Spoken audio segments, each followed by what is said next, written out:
I'm gonna get started in a minute. I was just trying to get my Facebook open and YouTube open on the laptop so that if I get any comments that come in through my Facebook or well, Twitter, whatever. I'll try to see if I can keep up with some of those comments. I know last time I wasn't reviewing it, so I wasn't reviewing my Facebook too. So to those of you guys who follow me on Facebook, my apologies. I am trying to open that up now. If you guys didn't see the topic, what some of the things that I want to talk about, or didn't see the tweet which I put out, because I know I don't think I put it out on Facebook. Some of the things that I wanted to talk about. I guess first and foremost, I will start off with the sad news about Chadwick Boseman. Um, it's always sad to see somebody, you know, pass away unexpectedly. Somebody who's connected to so many people, even if we've never met him. Uh, I never ever. I mean, as far as Chadwick Boseman, I can't think of a single bad word that I really heard anybody say about him. So I just think that it's really sad state of affairs, and it kind of connects to something that's going on with me personally. I guess I'll just be open and talk about it a little bit until let the stream build up. I figure I'll start in like another 2 or 3 minutes. Um, I got sad news from my mom the other day that one of my uncles was sick, and he's sick with literally the same thing with Chadwick Boseman, just passed up. And so I'm a little I'm a little not all too together, on everything which I was planning on coming in and talking about right away. Kind of had everything kind of situated in my head, but I'll get myself on track shortly. Um, and we will talk about some of the topics.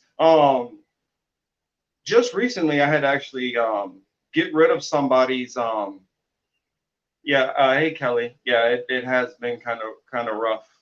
Um, but I'll hit you up in DM and kind of explain what I think might be happening, because I think that it's always a bigger meaning to all these things. And I know everybody who listens to me or enjoys my content, um, we may differ on certain things, and so I never try to push my views onto anybody. I just try to get others to be open to looking at things in a different way, and at least hearing other people's perspectives instead of just theorizing and telling them what you think that they should go with. Um,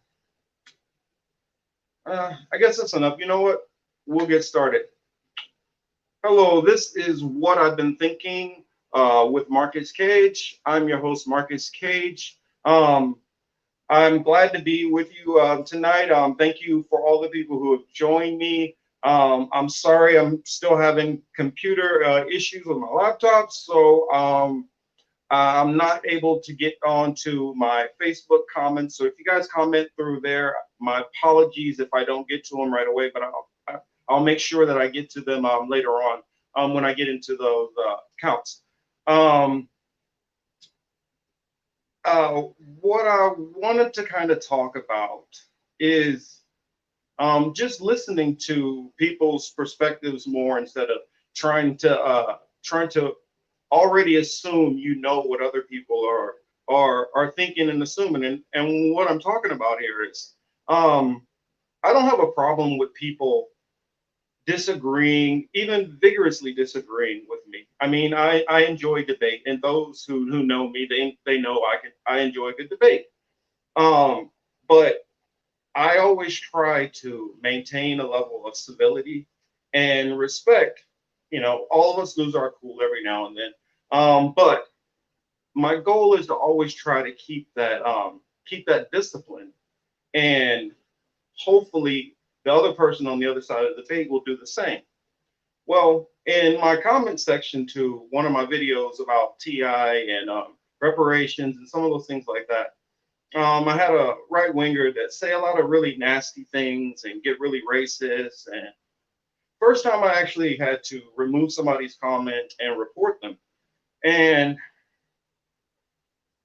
I kind of went back and forth with another person. They were very different on some of the ideas, but they kept it respectful at least. So I left their comments in there if you guys want to look at our different perspectives and weigh out how you feel about them yourselves. But what I was trying to explain to this gentleman is, as a black male, there are certain things that I just experience that's just part of my daily life, and certain things which he has the fortune of being able to look at and debate from an outside lens and not actually have it directly affect them. I'm not saying that every white person doesn't go through strifes and struggles and you get harassment from police, because it does happen.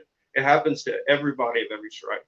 Mostly, I look at it as it starts off as a class thing.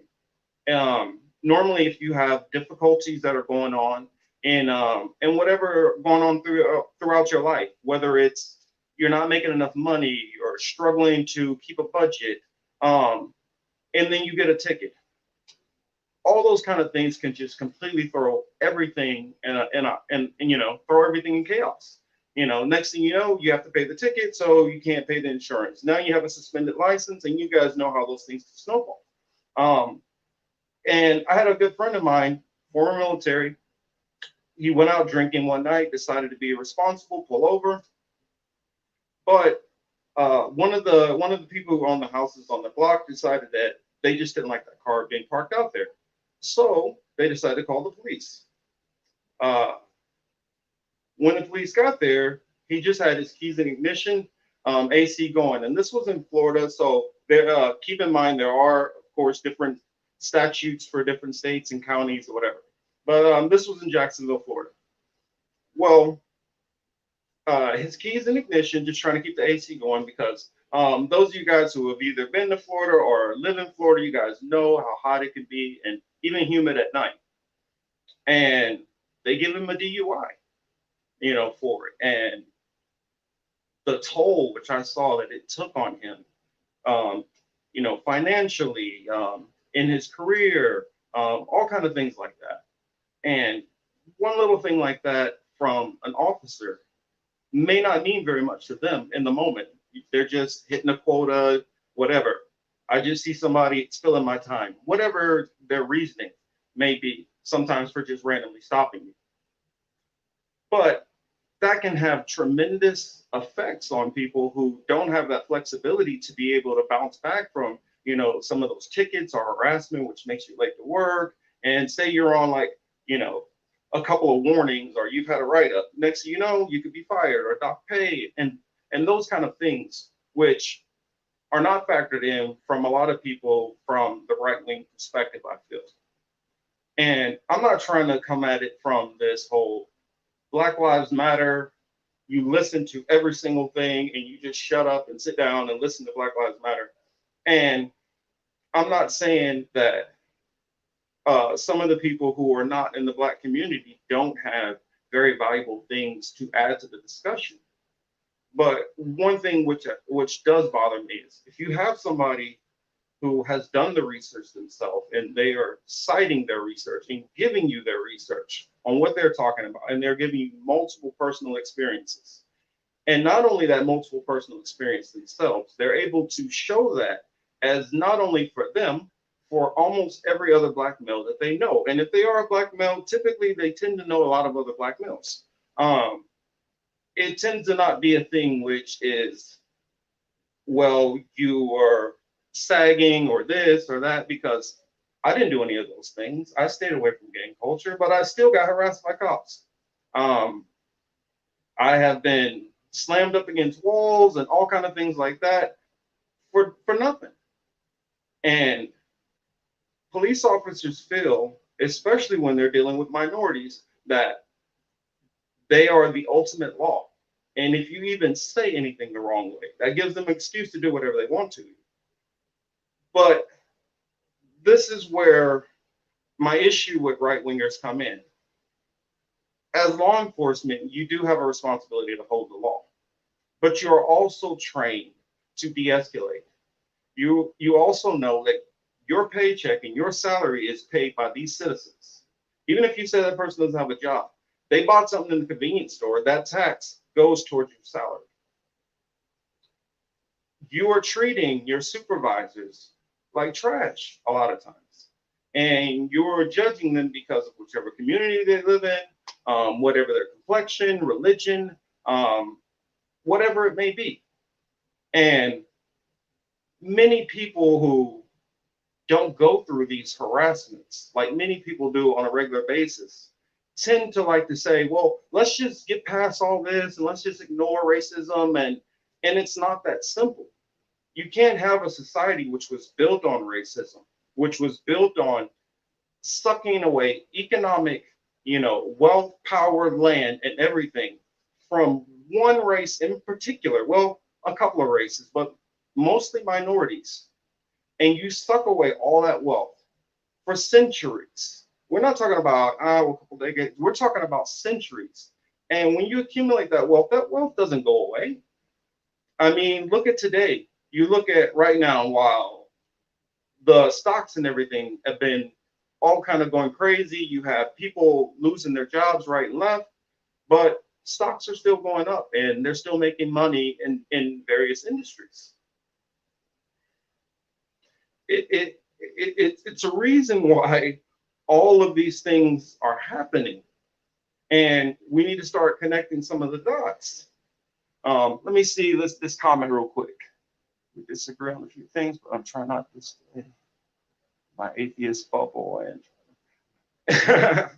yeah, and as far as getting the spirituality, Kelly, I'm one of those people where I believe in my faith being my faith, and if somebody wants to engage me and talk about that, then that's one thing. But it's not up to me to preach to other people or to tell them what they're right or wrong about when it comes to religion. Now, if we're talking about specific things in religion and we're on the same page to a degree, that's one thing.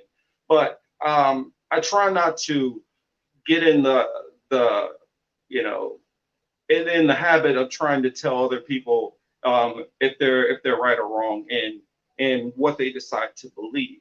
What else we have? Carrying signs is in the house. I see. I am the law. I have heard many times in my own life.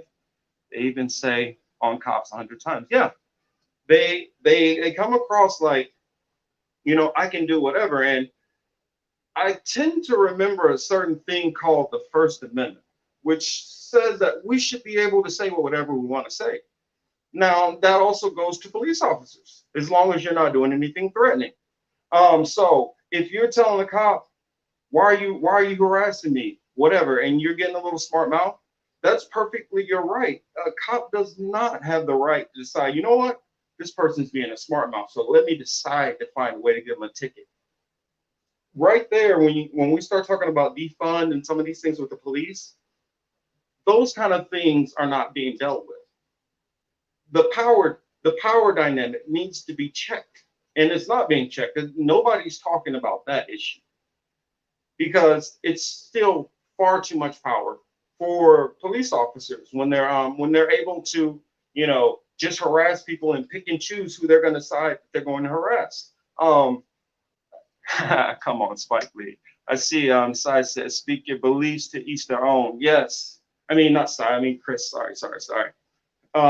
Chris, my co-host for the Political Matrix, which will be on tomorrow night.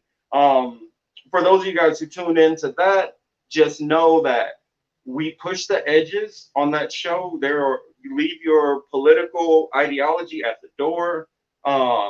We investigate whichever sides are talking about whatever things, and we ferret out the information and we let you guys decide. It is not up for us to tell you guys what to believe, but if certain things have been put out and I've seen that there is some kind of information or bread trails or there's a little bit of smoke, I'm going to follow it. You can call me a conspiracy theorist, but at this point, I believe there are a lot of conspiracies that are going on that make this world work the way it works.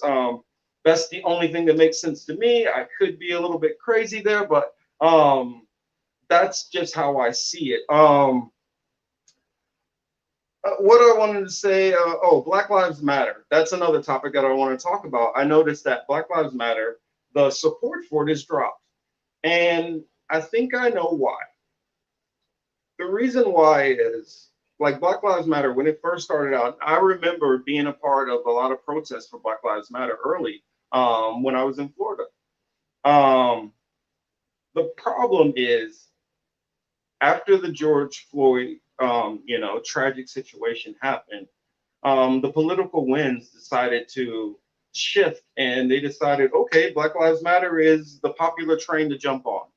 And what happened is it turned it into a political issue for it turned it into a partisan issue. It turned it into it had to be Democrats or Republicans.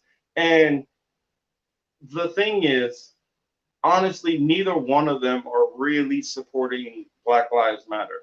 They're talking about it and they are ceremonially doing things. But I ask you all the question, whoever gets elected, the Congress is pretty much there, plus or minus a couple of people who will win or lose their seats. Um, why can't they do some of these things now? Why can't we push for, and in which some cities are actually doing it, some states are doing things on local levels where they're actually starting to cut the funding and they're actually reallocating funds and they're doing a lot of things. But I just don't feel it's enough. And I feel the reason why it's not enough because it's being, politicized instead of being looked at for all the actual systemic issues that are going on within our society. Now, bringing up the issues which are going on in our society are not to say or to turn it around and attack white people or white males or any of that. I'm not getting into that social justice warrior stuff. I'm not talking about that because people are individuals. You can be born wealthy and you have the choice on how you want to handle your life and how you want to treat people and if you want to be respectful or if you just want to stomp over the competition. I mean, it's up to all of us to decide how we want to treat people and do things. So I'm not trying to categorize, the I guess the white majority who control things. But what I like people to try to think about is if we're always talking about minorities and we have millions, and the United States is a huge country. When we're talking about white people, we're talking about a lot of people, millions and millions and hundreds of millions. I mean, I think it's roughly, well, maybe about 170 million of the population classifies as Caucasian. That's a lot of people, and that's a lot of diverse opinions. So we can't get in the habit of demonizing whole groups of people. But we do have to look at power structures and who controls things and who manipulates things.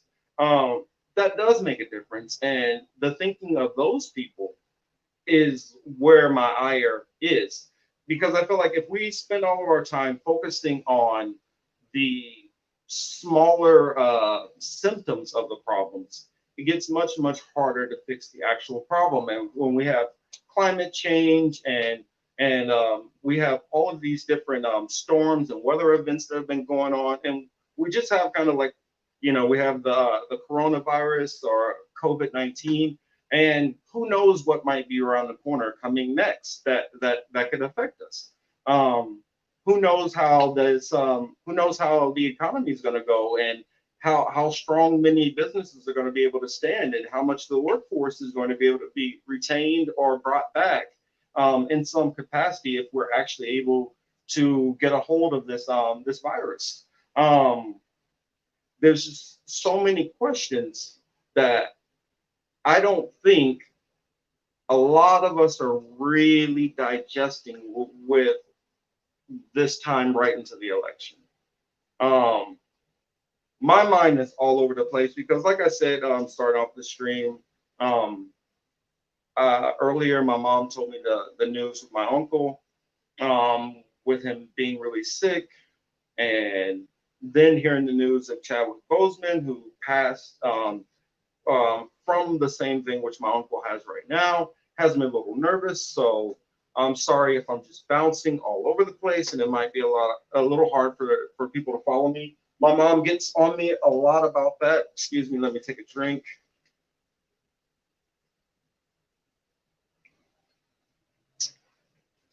Let's see, what do we have here? Where Karen Stein says qualified immunity needs to go. Without defund the police, it won't happen. Change my mind. I can't change your mind on that one.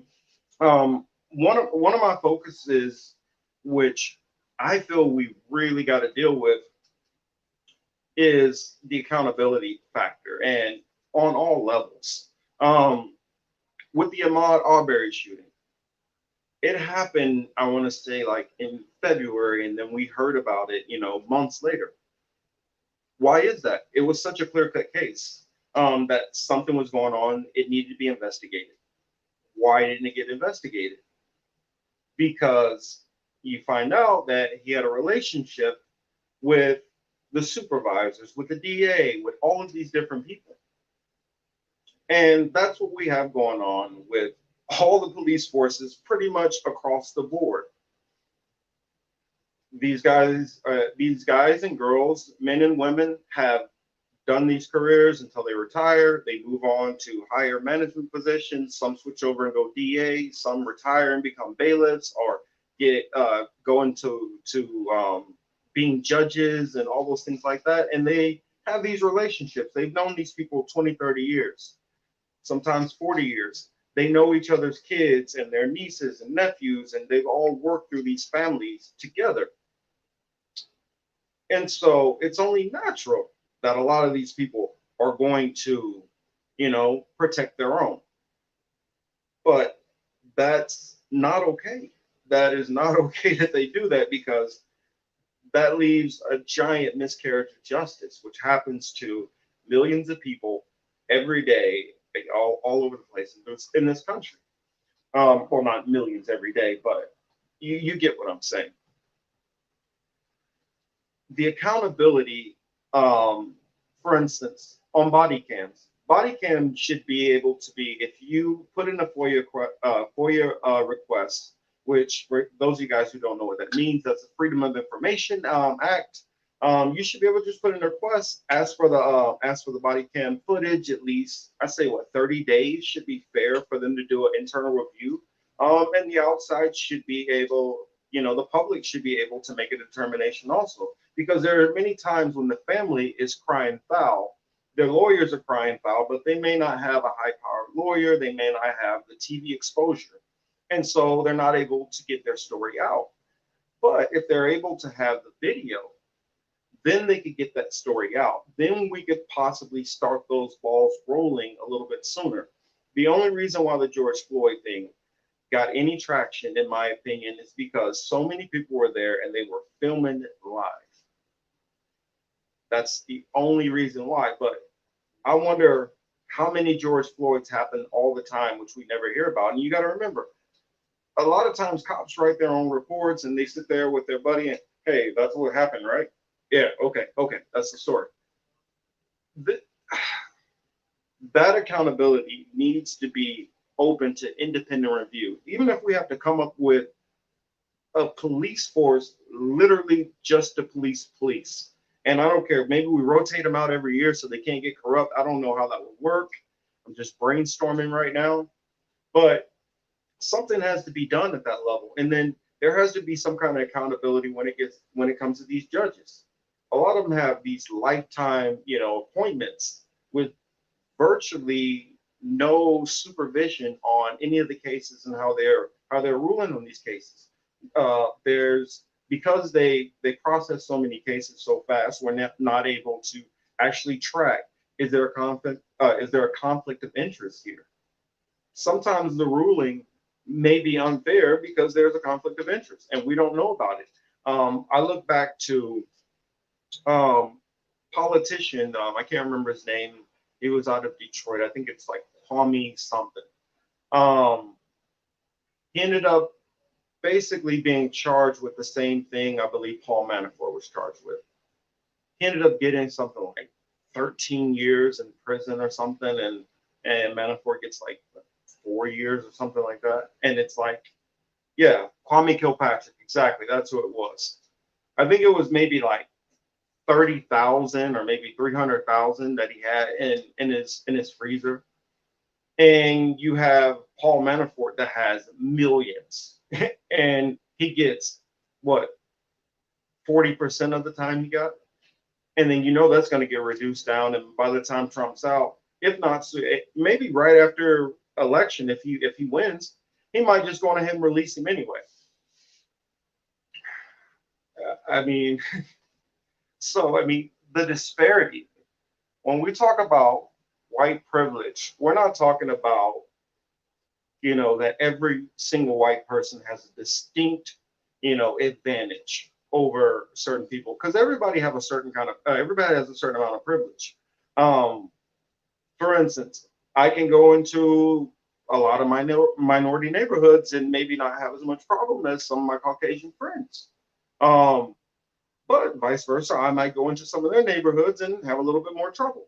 And vice versa, going into different neighborhoods. I might go to, banking and have some trouble, getting into banking. And some of my white friends, they might be able to just walk right in the door and, get a little different lease on life.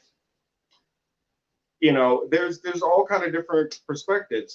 Sometimes for women, because a lot of men are pigs and sexist, if a woman decides that she wants to bat her eyes, some of those goofy guys will allow, all kinds of things. I mean, I remember when I was in the military, I used to watch guys literally do work for women who were just flirting with them, playing around with all kind of guys. So there's different privileges some people do have. I mean, I know if you're really intelligent and you know about certain things, and most of the people around you don't, they're going to lean on you, and so that's a certain kind of privilege also.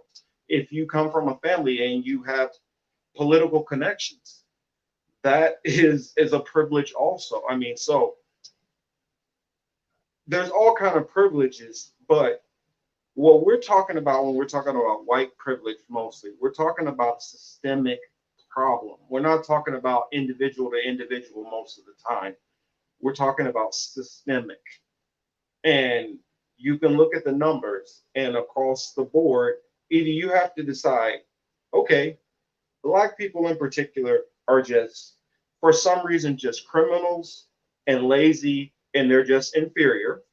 That's one belief you can have. Or you have to believe something's going on. There's no way to believe anything else because when it's happening across the board, there has to be an explanation.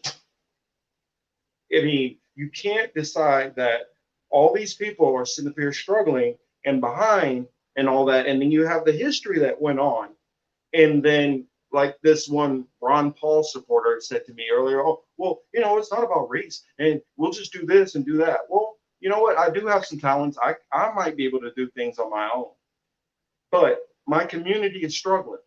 There are people in my community which may not have certain education or may not have certain opportunities or connections that I might be able to gather.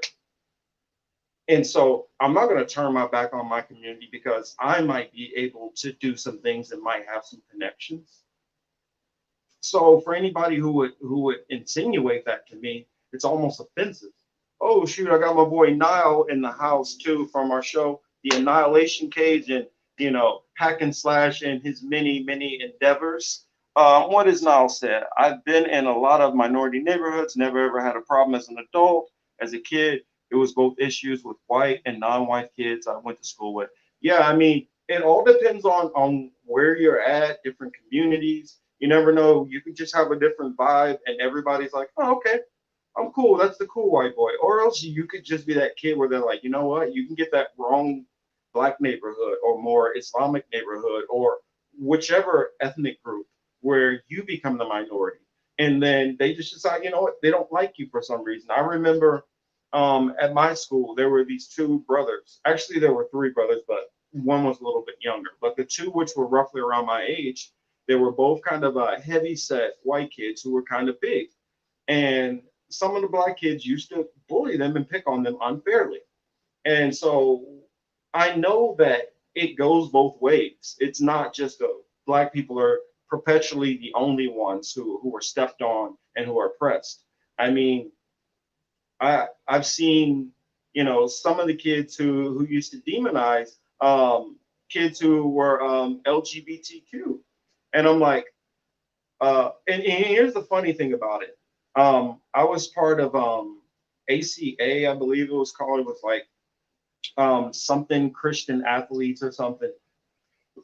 And our group was the group which was the most defensive of protecting the people of the LGBTQ, which most people would assume that it would be the other way around. We felt like it's not up for us to try to judge them or whatever. We're still learning the Bible ourselves, so we don't even have a complete grasp of everything. So we're not going to dare try to just pick on these people because they they feel something different than we do. That's not right. We weren't raised to do that. But some people are just raised from a different kind of stock that puts a certain kind of nastiness and hatred in you. And you know the old saying, you know, hurt people. And I think that there's a lot of that that goes on in this world, and it has to do with the powers that be at the top that create this system where it just pits people against people, and this person gets screwed over by that person and turns away and screwed over by this person, and they hurt this person over here while we're not paying attention to. They're all wrecking these people economically, and then these people they're wrecking economically and they're wrecking systematically by targeting them with police in their communities, by defunding their schools, and then there's a mix of all these things, and you have some people of the white or Caucasian persuasion who are right there and they understand the struggle, and they're one of the first people to step up and say, "Hey, this ain't cool. We're not playing that." I've even seen, especially with some of these protests, when they were facing some of these right wingers. I've seen some of these white Black Lives Matter protesters be the first ones to step up and ready to swing or attack if somebody was going to attack a defenseless person in that situation. Um, so I understand that there are people on the side which are always going to strive to try to do the right thing, and we can't demonize, but we also cannot pretend that there are not these people out there who do intend to harm people, who are targeting our communities in negative ways. I mean, this is like the one thing which I wish Republicans could get. Say for instance, in power, if 85% of the people in power are goodwill and don't want to harm, say, a certain ethnic group, but 15% are. That 15% has a lot of power to do a lot of things in a lot of negative ways. And if you are not going to acknowledge that, it, I don't. You have a major, cognitive dissonance, which I can't fathom. When you get to a certain level of wealth, you literally can do anything. A lot of these people. I mean, think about it.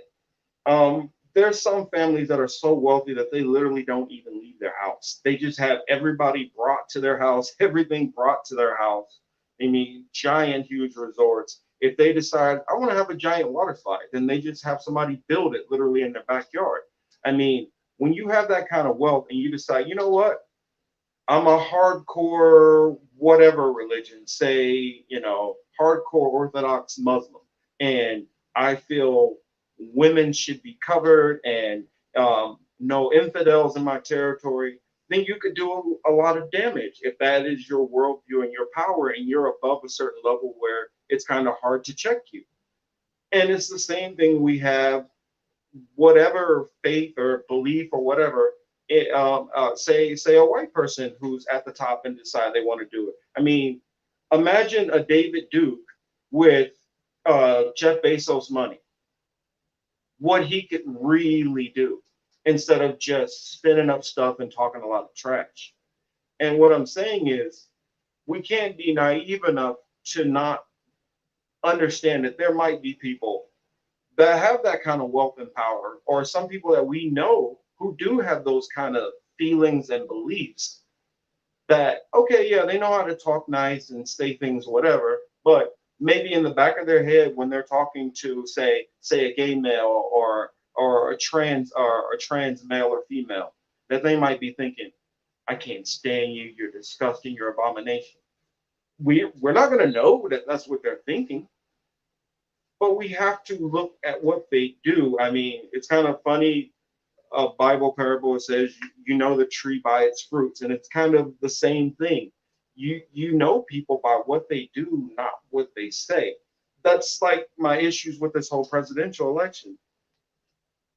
They're out there calling Joe Biden a Marxist. I mean, they went from the, I guess socialist was not catching on enough, because I guess some people are liking to call themselves democratic socialists, or socialists now. Um, so I guess they had to move it to Marxist. I guess they felt that was edgier. And I don't know, maybe they'll come up with some other term. Maybe they'll call them authoritarian Marxists or anarcho-communists. I don't know what they'll come up with next. But the truth is, you look at their fruits, look at what they've done when they've been in office, when they've been in power. A lot of people want to focus, like when they talk about Joe Biden, they want to look at when he was vice president. And my thing is, vice president, that's that's not a good way to look at it, because he's following Barack Obama's lead. Barack Obama is making the decision. So he kind of has to fold into it. Yeah, he can kind of say some stuff and try to push his agenda or ideas. But ultimately it's Obama making the final decision, and it's Obama's staff.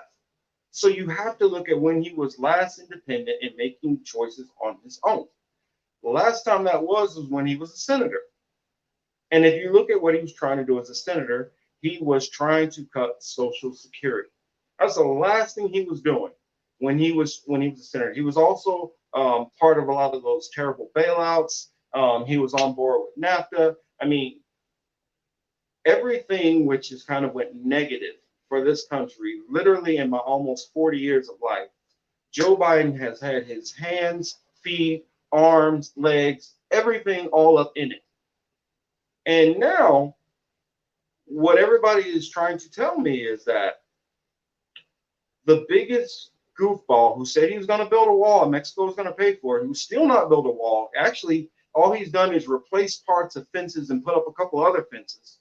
He's passed a tax bill which was a giveaway to the rich, which is no different than like Bush tax cuts, which Obama, reauthorized because he said his arm was twisted. Um, he had that passed. That's something that if any other Republican president was there, they would probably do the same thing.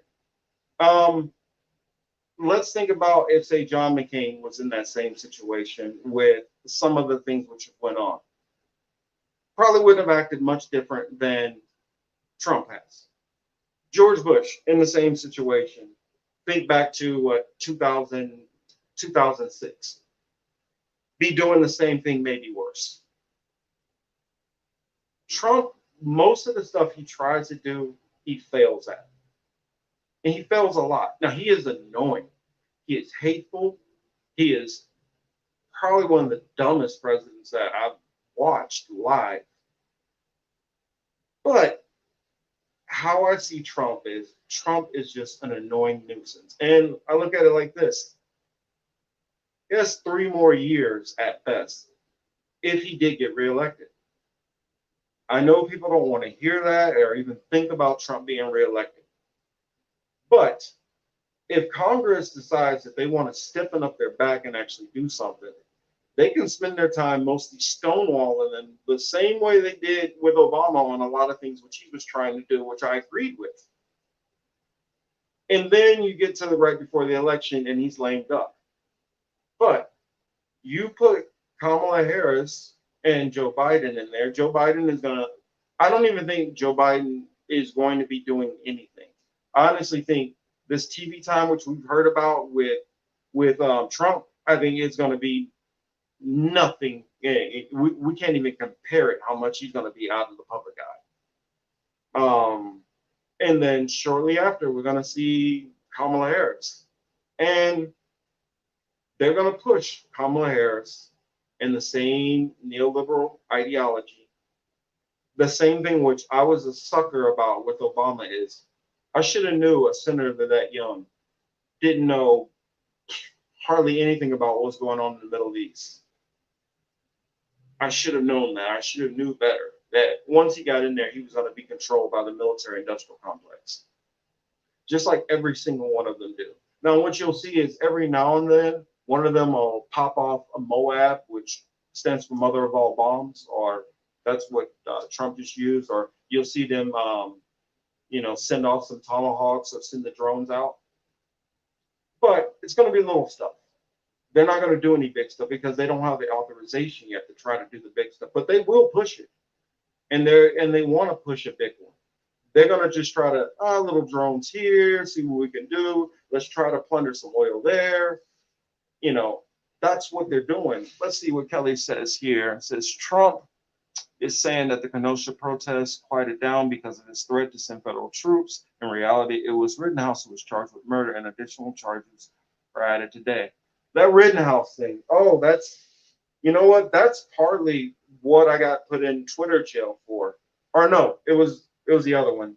It was the other shoot. It's sad that this stuff is happening so frequently that they're actually starting to get mixed up. But it was a shooting when the guy grabbed him and the officer shot him in the back. But the Kenosha shooting, this is one thing right-wingers never think about. They always think about that moment and what happens then, but they never think about the steps before that. For one, as a law enforcement officer, why is a 17-year-old from another state walking around with a firearm? For one, he's underage, so I'm not sure on that state, but are you sure it just carries over? That's perfectly okay. Why do you have them assisting officers? He's walking around like he's some kind of authority. Here's one thing which I like to put across to the Steven Crowders, the Ben Shapiros, any of those crazy right-wingers. If you're in your house and your property, you have the right to defend that. When you decide that you're going to take it upon yourself to play vigilante, to protect somebody else's stuff, that's none of your business. That's none of your business. The moment that you take that mentality that you are going to police people and you do not have an authority, and as a militia, you do not have an authority. The moment you do that, you are breaking the law. And so when he went up and started confronting people, he had no business being there. He had no business walking around with that gun and getting immersed in the crowd. Anybody who can tell you about carrying firearms, especially a long barrel firearm, is one of the last things you ever want to do is walk into a crowd of people, because that's what's going to happen. More than likely, you're going to get overwhelmed by somebody and you're going to start popping off shots to get out of there, especially when you're dealing with people who are opposed to your point of view. Now, officers knew the potential for something like this could happen. And if I was running that city, or if I had any kind of influence or lived in that city, I'd be calling for that police chief's head, because, or whoever, that captain, somebody, because whoever allowed that militia decide to usurp some kind of authority to decide that they're going to be some kind of para-police unit. The insanity of these people who think that they have this right to decide that they're going to take over and start telling protesters what to do. For one, you have the right to protest. For two, if it's breaking curfew, that's the police issue to decide, and that's decided through the courts. This is not decided through some militia member. Here's one thing you don't understand also about the law, militia member people. When you grab somebody, even if they said let me go, and you're pulling them, that's technically kidnapping right there. And unlawful seizure. I mean, unlawful. I can't remember what it's called. Unlawful detainment. You do not have the right, if you are not law enforcement, to go up to other people and start telling them what to do. Period. None of you do. And that's what you right wingers don't understand. You don't have the right to do that. You only have the right to protect yourself. You do not have the right to be proactive on other people's stuff. Um, let's see. Karen Sign says, I was begging for money, but they told me I was on the wrong committees as a freshman senator. Oh, yeah, Biden. I actually put that in one of my videos. I think it's probably like a 12-minute debate, which he's having with a couple of gentlemen. And you guys should see it, or sorry, audience. I got to get out of the habit of saying guys, but you know how we've been raised in society and certain things get trained into our dialect. And so it takes a while to start to break these things out. But everyone, I'll say you should all look at that. It's very interesting because you see actually very clear and lucid Biden. You see a sharp Biden. Now he's still slimy and crooked in my opinion, but you get to see him where he's sharp and smooth, and he reminds me a lot of Obama in his just his way of talking, debating, and things like that. Now he was not nearly as sharp with the details as he got a little older, because what most people found out about Biden was really good on the surface. But once you start digging into the details on him, the devil is always in those details. And Biden was found out, even back to his first run, that he was considered very shallow of a senator, and that he didn't really invest much into policy. He invested more into people, except for a handful of issues. Those issues, which he got mostly into, were mostly hardcore right-wing issues. It had to do with the drug war. It had to do with basically the whole law enforcement, law and order type policing, fighting segregation. I mean, well, fighting desegregationists, because he was on the side of the segregationists. He eulogized a couple of them. He even wrote letters talking about how they were so inspiring mentors to him. Now, I get it. If you work in Congress, you got to work with all different types of people. When I was in the military, I worked with all different types of people. But working with people and admiring them are two different things. I had a captain on one of my ships, and I'm not in the military anymore, so I can just go ahead and talk about him. So let me get a drink, and I'll tell you this story real quick.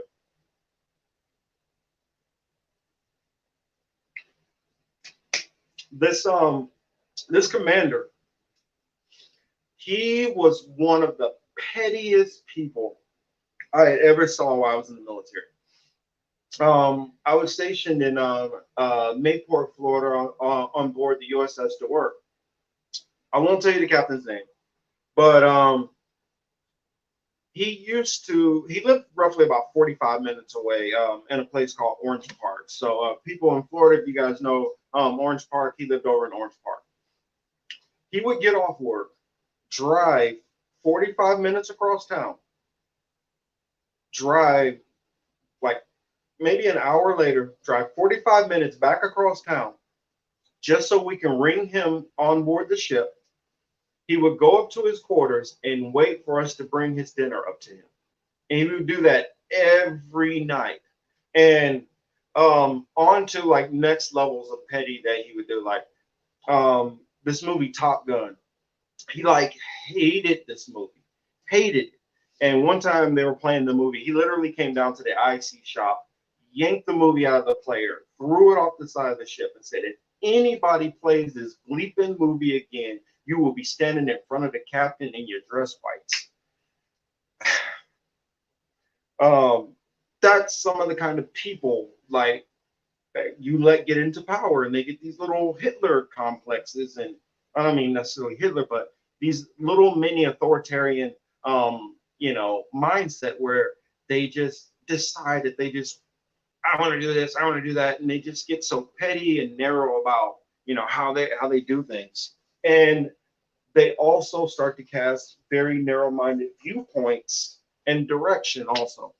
Um, I forgot what I was gonna say. After that, I got a little distracted thinking about that old that story, my old captain. Let's see, what do we have here? Keep getting busted for plagiarism, and that was not enough to get you next back then. Well, the reason why it wasn't enough for him to get next is because um, if you guys all know it, I'm gonna forget the name of it right now. And Chris, I know you're in the chat, so help me remember if I can't. But there was a certain committee that came about, and those were like the New Democrats, and all the people who were kind of a part of this committee were actually like literally in the club, and so certain things were just kind of okay, and they were allowed to get away with. And then you also got to remember you go back to old school, politics, and when they talk about smoke filled back rooms, we literally talking about smoke filled back rooms where a bunch of older politicians are sitting back there puffing cigars and acting like, yeah, well, we're gonna be out there and talk about the budget tomorrow, and yeah, I'm gonna talk about the taxes, and I know you're gonna talk about this later. Yeah, go on ahead and just rail on me, and yeah, we'll work this out. And this is what the D triple. Well, it was before the D triple C. Was it the DLC? Maybe. Um, but they would just almost like, yeah, we've already worked out the deal how it's gonna be, but we're gonna put on the theater for the people out there. And back in the days of only the ABC, CBS, and I can't remember the third one, but it was like three stations back then, back in the olden days. Um, but that was pretty much all the people heard. That was all they got to see from those politicians. And then when the TV went off at night, and those of you guys old enough to remember, when the TV would literally go off, and there was nothing you could watch. Um, no telling what they were doing.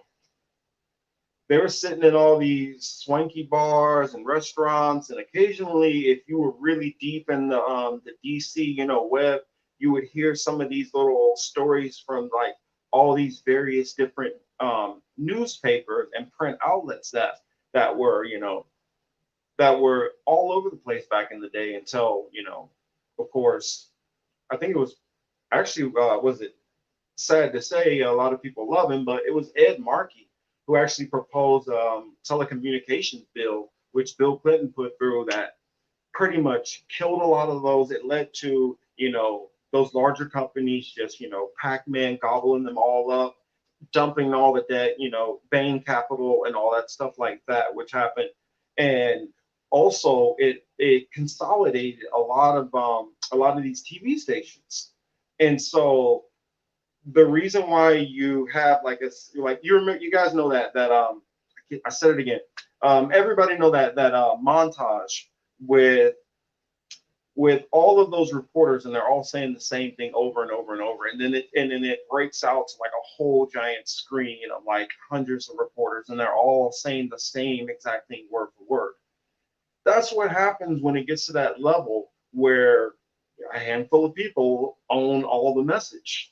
And so they decide, what, this is going to be the message that's going to be put out. And it's not always every single show or program, but if it's a certain message, then yeah, they have the ability to push whatever it is. Imagine me or you or any of us owning, say, NBC. That's the third one I forgot. Say any of us own an NBC.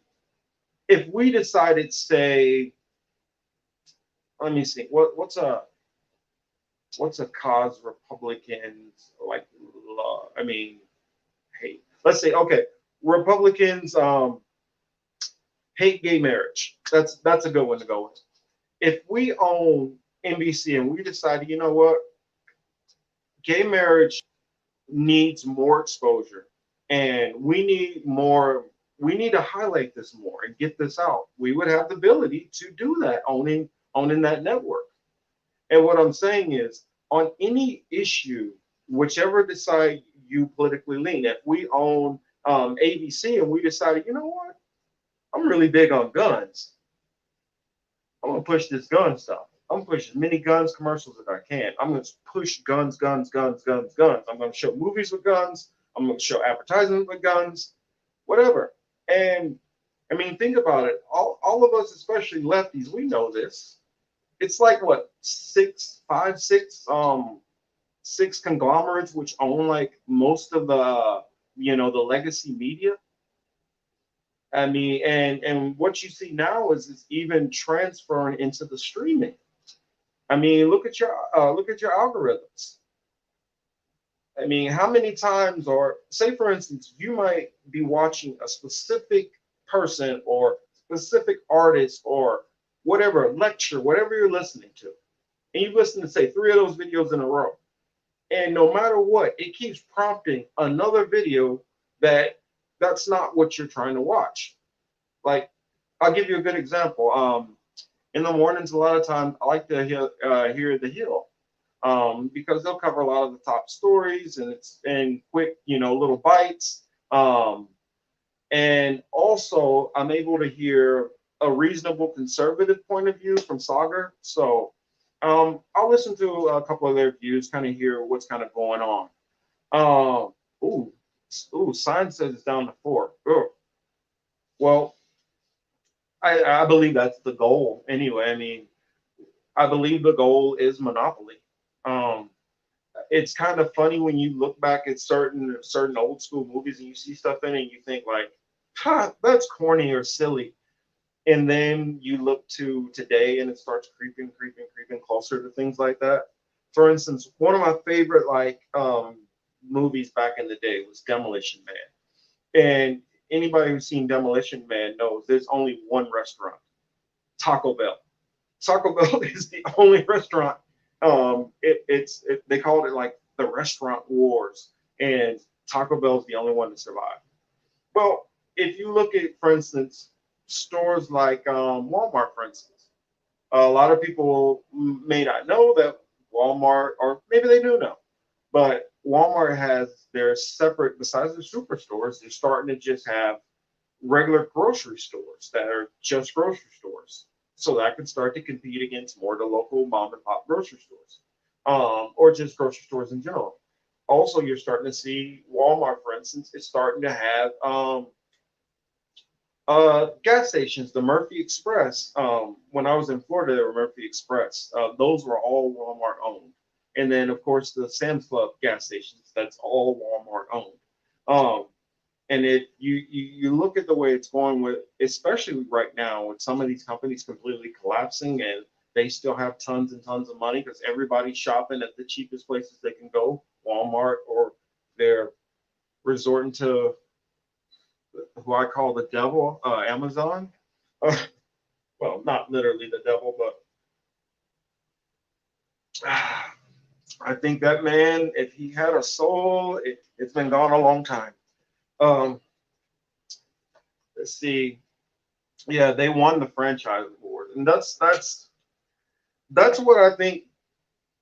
It's not that I think that this is what this is all about, but the one thing studying history, the one thing has been a consistent thing which you always see is every time there are tragic and horrible things that are going on within society, there is somebody at the top that is benefiting from it. And I'm not saying that they're doing it on purpose, but for instance, if you're at the top ends and you have, the ear of a couple of people who are, say, at the CDC, and you know that they're struggling on masks, and you're a garment, a major garment, manufacturer, then how easy is it to flip to start making masks? And then you're mass producing masks before everybody else, or you can go and buy up all the filters, and i.e., which happened in some of these cases. And that's what happened when you get to these levels. That's the reason why I laugh at conservative ideology, where it's like, oh, well, just free market everywhere. I'm like, how would boxing work if Floyd Mayweather was fighting like, Lennox Lewis? I mean, that does that make sense to you? That's what conservatives basically believe about the economy. That, oh yeah, it doesn't matter which size, this business, that business. Oh, it all just works itself out. No, how it works itself out is big fish eats little fish. That's how it works. And You will stay afloat and you will keep kicking for a certain amount of time. But as you start to grow, if this system stays the way it is, you just get gobbled and gobbled and gobbled and gobbled. That's what happens to you. And whether it's Trump, whether it's, I don't even want to say Biden or Kamala Harris because I honestly think it's probably like Rahm Emanuel or somebody who's actually going to be really running everything, or maybe even just flat out Hillary Clinton might be running everything because if you look at Kamala Harris staff, I mean, and literally just look at their bios. You don't have to take my word for it. Most of them are Hillary Clinton staff, and especially when it comes to her foreign policy. So for those of you guys, or for everyone who was not a fan of Clinton's, her foreign policy, this is what we're about to get out of Kamala Harris. So buckle up. I mean, let's see who's about to start getting drawn because um, that's what I see and fear from the type of mentality. I mean, if you look at just the position and mentality in the way a lot of the top Democrats are approach even dealing with world leaders. I mean, I listen to how many liberals out there or progressives or whatever or progressives who say, well, uh, we're not going to dignify them with meetings. Like Pelosi said, why would I dignify other leaders with meetings and not get anything out of it? And then you have like people during the primary who are like, oh, why won't you call this leader of whatever a terrorist or this or that or, and I'm like, you have to negotiate with these people. That doesn't even make sense to me. Why people think that that's something that you should do? It's like if we have a disagreement and you're deciding that you need to call me names and curse me out before you can sit down and talk to me. Does that, I mean, that's literally what a lot of these liberals and especially like the Rachel Maddows and all these people are literally saying, like, well, why are we not going to, well, you're not calling Putin a whatever, or you're not calling Assad a this or Modi a this or whatever. I mean, to me, it's mind boggling because if you, the whole thing is we don't make peace with our friends, we make peace with our enemies. And how you get to making peace with enemies is first thing is you have to take some of that pride out of you and be able to just be mature and come to the table. It's not the childish way of putting your chin in the air and saying they need to bow down to me first.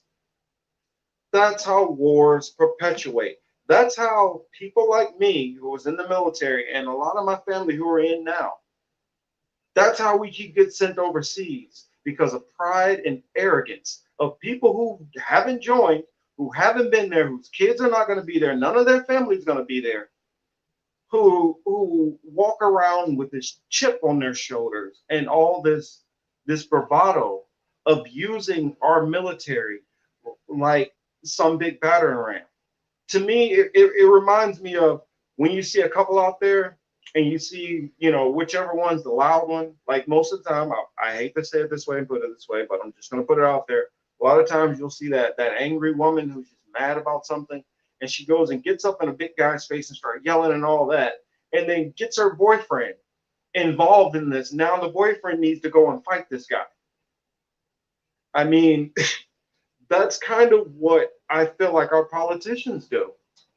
They talk all this trash to all these other countries, and then they make us the undergirth, the lower class mostly, all of us of all different race, religions, and creeds, mostly lower class or lower middle class, to have to go out there and then back up the argument that they just started when they could have just been reasonable and tried to talk about things, tried to be mature about it. But instead, our leaders are the ones who decided they want to take this childish, silly approach. And yet we continue to elect them. And people say, you know what, but we just got to get Trump out of office. We can hold them accountable later. And I ask you, how do you hold them accountable once they're in office? I'll ask a couple of rhetorical questions real quick. Can we call Joe Biden and Kamala Harris and say, hey, don't pass that bill? Do you think standing outside protesting the White House will stop them from doing some of those bills or protesting Congress? Do you think that's going to change it? Could we just decide, oh, well, you didn't listen to us on this, on this, on this, on this. You know what? We're going to like demote you and put somebody else in. Nope, we don't have any of that power. Once they are in office, you have no more power until the next election. And then you want to know what the message is going to be? XYZ is the worst thing ever. Oh my goodness. They're going to destroy the economy. They're going to destroy this. All the minorities are going to be in so much trouble. They're going to strip away all of our rights. Women are going to be, whatever. Fear. Fear, fear, fear. And then what are you going to do? Well, I guess we got to settle with this person like we keep doing every election. We settle with Joe Biden. We had to settle with Hillary Clinton. We had to settle with who was that we had before that? I can't even remember most of these stale, just platitude filled, no purpose driven politicians which constantly keep getting reelected in office because a lot of the people who are our most consistent voters are the laziest at researching anything. And I get it in the days of past. But at this point now, it's too much information out there for people to still be this much in the dark. And my thing is, even though they say, well, you know, they're probably going to do this and they may do that and they may do that. I want you to start asking yourself the question and actually look around at people you know and talk to people and ask them, what have you noticed after this person that was elected that changed? Now, with Trump, the tax thing hurt a bunch of people, which I know for a fact because of the way they styled some of those exemptions. Yeah, it might help some people, but it did hurt some people, which I know. It hurt a lot of teachers, for instance. But you know, that's what I expect from Republicans. Do you think that? Well, you think that any other Republican is not going to pass a tax cut? Do you think if Paul Ryan wouldn't have won, he wouldn't have tried to pass a tax cut? That's just what they do. Whether it's good times, bad times, everybody's losing their job, economy, it's tax cuts because what it is my donors want more money. So I need to give them more money. We don't care about climate change. We don't care about this. My donors just want more money. I have to give them more money. That's the message people need to start listening to. That's the message they're telling you. My donors want more money. Even though most of them are becoming wealthier than imagined, that is the message they're telling you. And many of us keep going out and saying, but, you know, the Supreme Court and the this and the that.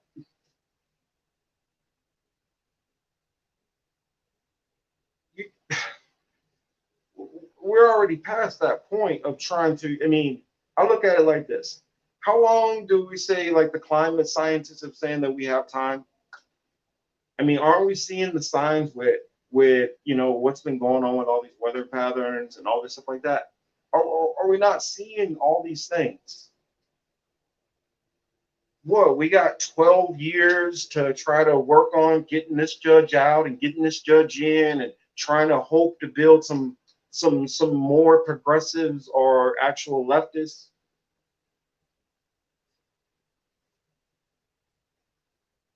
I mean, hey, if that's what you guys think, I mean, that's what everybody thinks. That we just have time, we'll figure it out. Then then something is not matching with what you were saying before. Because if you're saying that this is an existential threat and it's basically going to start to rip apart the atmosphere and it's going to start to wreak havoc on us even more and it's going to be irreversible, then how do you say we have the time to build and wait and all that? My thing is the fire needs to be lit up under people's behind to start waking up and paying attention and start saying, you are not going to do what you need to do. We're kicking you out of office. End of story. Not playing with you, not doing the, oh, well, the Republicans stopped this bill and they were doing this. And no, people need to stop. If you hired somebody to fix your roof and it takes them 3 years to get the roof done, you're going to hire them. You're going to extend them out to keep working on the roof. At what point do you say, you know what? Okay, you say you were blocked. Okay, that's that. Okay, we'll give you pass there.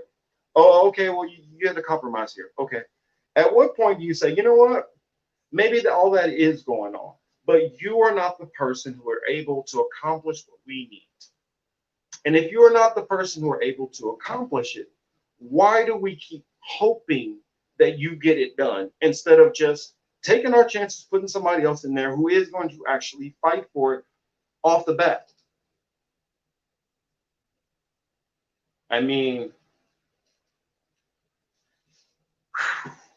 I'm just frustrated with the system, everybody. I'm sorry if I'm giving you guys a not the most positive vibe, but if you guys were listening earlier in the stream, got a little bit rough news, and so I'm here just trying to deal with it with you all. What else do I want to talk about? Oh yeah, I think I was saying something about right wingers and like libertarians and all of them just saying that. Oh, I did want to talk about that. The NBA. Um, I think it was interesting and nice that that they actually paused the game or forfeited the game or postponed the game completely. I'm not sure if they are still.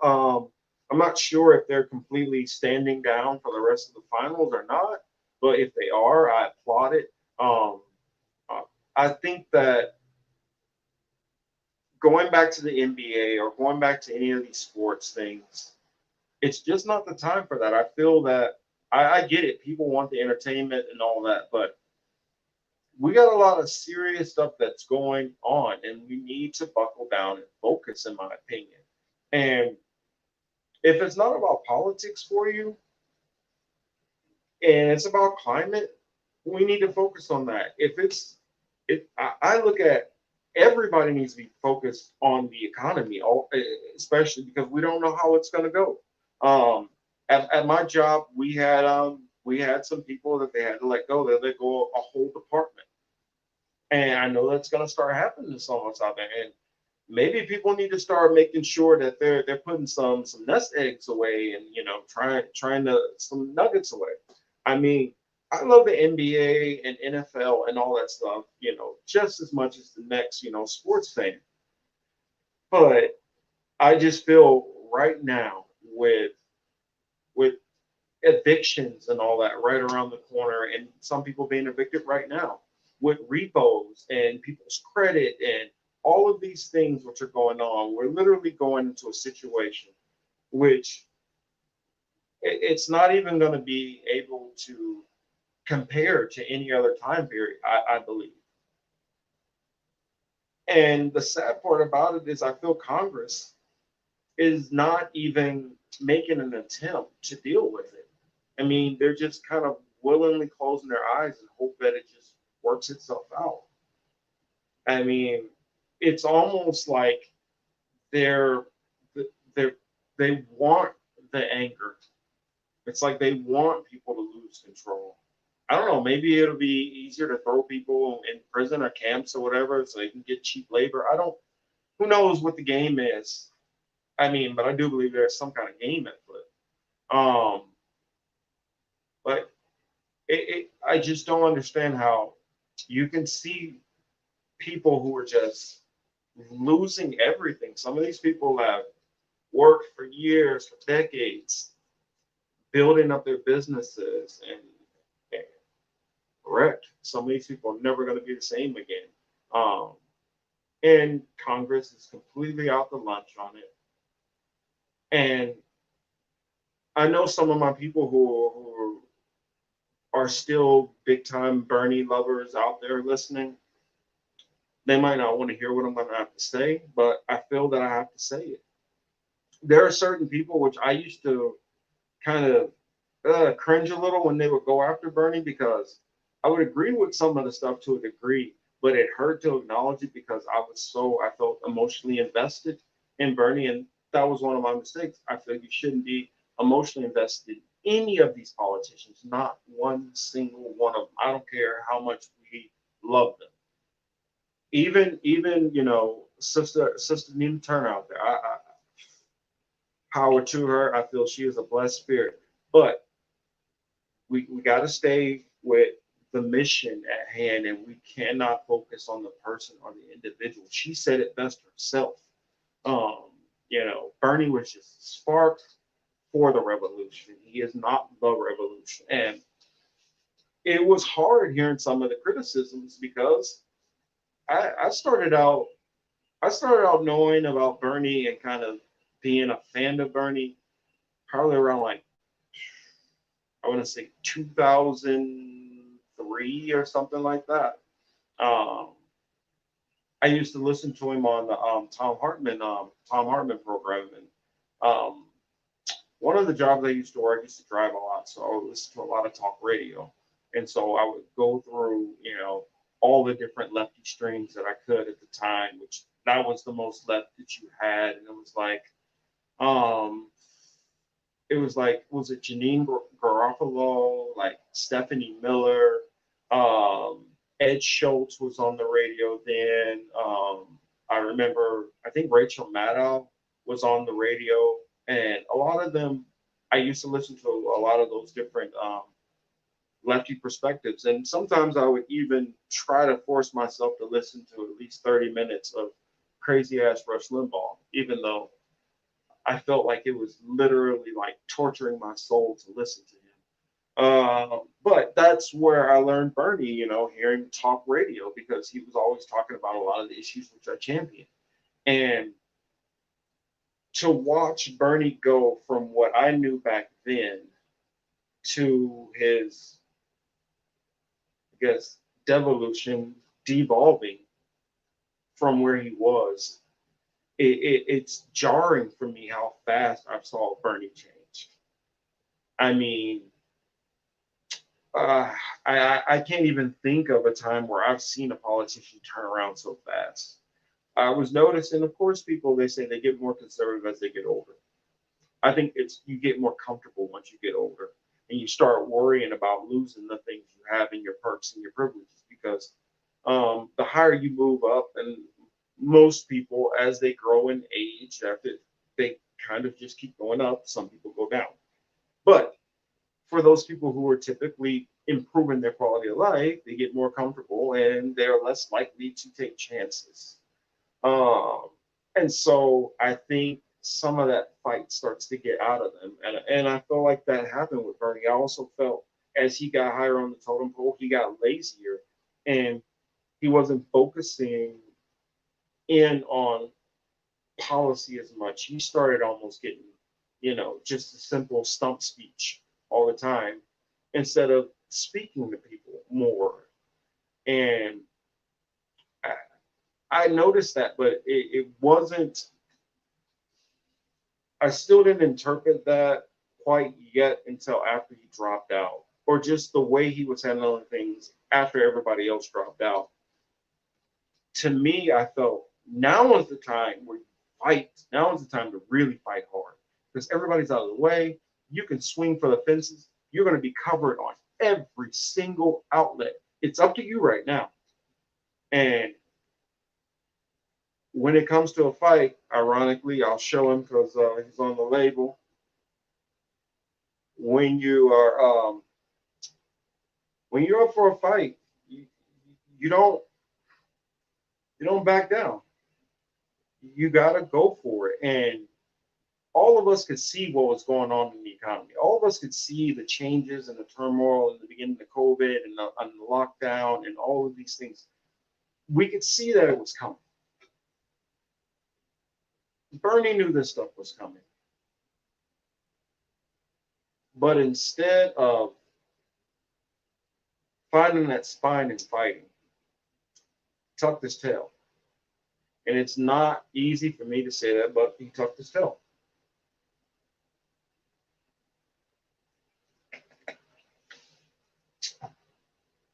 And so I can't defend Bernie. I won't attack any of you guys I won't attack anyone out there who does, still have an affinity for Bernie. But like I was saying before about the tree by its fruits. Bernie's fruits right now are coming up nothing. And that's a problem. And the only thing you have is your voice at this point. What do we think if Bernie Sanders keeps talking that there's some way they're going to make him lose the Vermont election? No. So you're not going to lose the election in Vermont. Do you think that they're going to have enough nerve to say, "Oh, well, we're going to really punish you for staying in too long and take your leadership position if you were lost"? No, they don't have that leverage, and also it's going to look horribly bad if they're trying to, use that as some kind of way of coming back at him or retribution. And I'm pretty sure that people will get out there and start calling them out, and things will change very fast.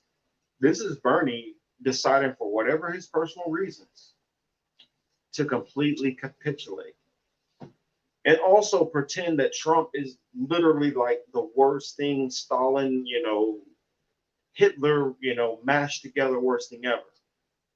Trump is a crook. Yes. Is he the first crook that we've had who's been in office? No. In fact, a lot of people, they focus on Nixon. I wish they would have focused on his vice president, Spiro Agnew. Though I'm not a fan of Rachel Maddow anymore, can't stand her. She did do a very, very good podcast called Bagman, which lays it out how this man was literally taking money straight at the White House, caught. And we've always had people who have taken advantage of the office. And we are going to continue to have people who are going to take advantage of the office. Does that make them the worst thing ever? No. Is there virtually anything I like about Trump? No. I can't name you anything. Somebody say, well, he lowered black unemployment rate. For one, it was already going that direction. For two, lowering black unemployment rate means what if the wages don't raise and the cost of living keeps going up? It means nothing to me. So I don't want to hear, well, Trump is doing this for the black community. Well, he released a handful of black people, but he's still the same one who has the mindset. Make sure you're not too nice with them and bang their head on the way in the car and stuff like that. I mean, none of us are fooled by who Trump is. And I wish these people would stop trying to throw out these minuscule little things like, well, Ben Carson worked for him, so he's obviously not a racist. What? Do y'all not remember the Donald Sterling thing? For those that don't remember, he owned the Clippers and he had that racist rant against Magic Johnson.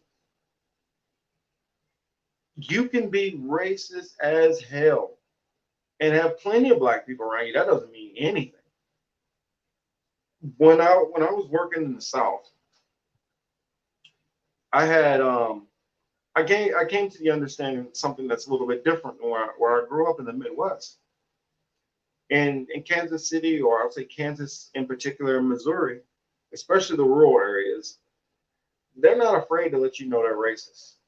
They tell you straight to your face. They let you know it's uncomfortable, it's awkward. They stare you down. They tell you get out of here before sundown. All those things.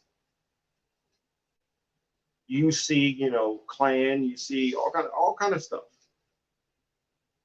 But in the South, what I notice is if you go to the outskirts, you'll see it. You don't necessarily see it as much in the cities. I'm talking about when I was in Florida. You don't see it a lot in the cities. You don't even see it with the people necessarily until you look a little deeper.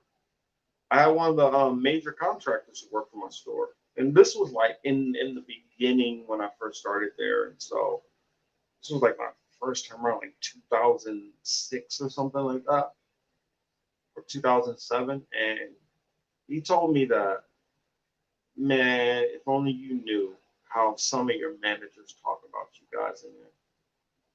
He said, yeah, they'll smile on your face and chit chat with you about the Jags and all those different things and have a good time, but some of them are some of the most racist people I've ever been around. And you'll be sitting up there working with them for years and you never have a clue that that's what's going on in the back of their head. Let me see a couple more comments, I guess, before I get out of here. I don't want to keep you guys hanging on too long. I know it's probably late, especially on the East Coast. And I know I don't want to keep those up who are not night owls. I know I can be. And also it's Cali, so it's only like it's almost 10 o'clock right now on Friday night, so it's not that late for me here. Let's see. Kelly says, just be emotionally invested in the movement, not the politician. That's can be better said. It always has to stay with the movement. And the moment Bernie was like, oh, I'm done, I'm going for Biden, you lost me, bro. It's about the movement. I care less about Bernie at that point. I had no problem being a fan and being with Bernie when he was on the right side. The moment he fell from that covenant in the sense of, hey, we're done, buddy. Go do you, do whatever. And that's how I feel about any of those politicians. I'm not going to sit there, well, oh, we have this good one in there, and we'll see what AOC does and all that. I don't care what AOC does. If you're playing any of the tap dancing, then I, I don't care. I get it. It's high stakes. And some of the conspiracy theories that we hear, like, oh, well, maybe Seth Rich was killed by Hillary Clinton. I don't know if that stuff's true or not. But I wouldn't rule any of that out. I'm pretty sure most of the people in my audience do not think that Jeffrey Epstein killed himself. So, I mean, we can't rule out certain things, especially when our government has a history, especially even not that long ago, of doing stuff like that. I mean, think about what happened with the Jamal Khashoggi thing and how they were like, should we do anything? Saudi spent a little bit too much bread. Let's let that slide on out. Let's not worry about that. So I honestly don't put anything past our government. I mean, think about the Tuskegee experiments. They literally were injecting crap. I can't remember what it was. Syphilis, I believe. I think they were literally injecting syphilis into black males, and then giving some the actual treatment and giving the other half a placebo and letting them just suffer and die. So our government has done that. They've acknowledged they've done that. I mean, MK Ultra, whether it worked or not, I don't know. But there's proof that they had the program. They were giving random people LSD. Some of the people, it really ruined their lives. Some of them actually filed lawsuits against the government and won settlements. So our government has done things that we know that they've done. I don't know how. I don't know why when somebody said, "Well, what if they did that?" That we all turn our nose up and like, no, there's no way. I mean, we all know that our government lied to get us into Iraq. We just focus on, well, that was Bush. Well, I feel like we need to disconnect some of those things and quit looking at just figureheads. Because if you look at it, you go all the way from 9/11 up till now. Minor differences up and down on certain things that happen. But if you really think about it, the foreign policy has stayed consistent the whole way. As if it was one president. Might have changed on some domestic issues, might have changed on some social justice stuff, might have been focusing, okay, well, We were focusing on immigration this cycle. Now we're focusing on trying to stop human trafficking. Yeah, you might see some of those issues get raised and lowered, which issues that they want to focus on or try to fight for in the meantime. But if you look at certain things, they stay consistent across our government. And the military industrial complex is one of them. I can tell you firsthand that easily every ship, like I was on a frigate. Frigates was the smallest class of ship that the Navy had at the time. Well, as far as actual ships, we're not talking about amphibs or other stuff. But that's about a 220 I'll say man crew because they don't have them anymore. And at the time I was on, they were all male ships. Well, towards the end, I think we had two. I think we had a female chief and a female lieutenant. But the other like 200 and something of the crew were all male. The amount of food that we waste per day, I mean, anybody who goes on the ship, especially at a lower rank, they have to do what's called mess cranking. Mess cranking is basically work down in the kitchen, and part of my job when I mess crank, I worked in the galley. And galley is like basically like, well, in the galley I was working on scullery. And scullery is like where you wash dishes and the pots and pans and all that in the back. And I have to do like food prep and stuff in the morning occasionally, chopping up all the vegetables and everything. But I would do all the washing all the pots and pans, all the plates and everything, and then I would also be the one who's throwing out all the food left over. And when I was mess cranking, we would probably go through per meal, I could say probably 3, 4 full trash cans full of food. And stacked all the way to the ground, 3 or 4 full, you know, each meal. Now think about that. Like easily, because we do 4 meals a day, especially well, actually import or underway. 4 meals a day on a ship because you have what we call mid racks also at midnight. Um, what is that like 16 cans of food for one ship? Start doing the numbers on how many ships and the different sizes of crews. Note the largest ship, I believe it's with the Ronald Reagan class carriers. I think they have somewhere like with the full flight crew on, they can have up to what 6,500, 7,000 people on the ship. So imagine how much food is being wasted on that ship. I mean, we literally at because what I did in the military is I worked and worked mostly in weapons. If you guys, I'll say weapons if you guys don't know Navy terminology. Screw it, I'll just talk about it. My rate going in was a torpedo man. When I was going in though, it was kind of a dying field. So more of my training got focused on working at weapon stations, dealing with various different weapons, anything from small arms fire all the way up to like Tomahawk cruise missiles. Um, and we also operated NATO magazines, which if you don't know what a magazine is, magazines are what we call like the large silos basically that we hold all the weapons, and they're all in all these different mounds set throughout the different weapons detachment or weapons base or compound as we call them. As I also went through a couple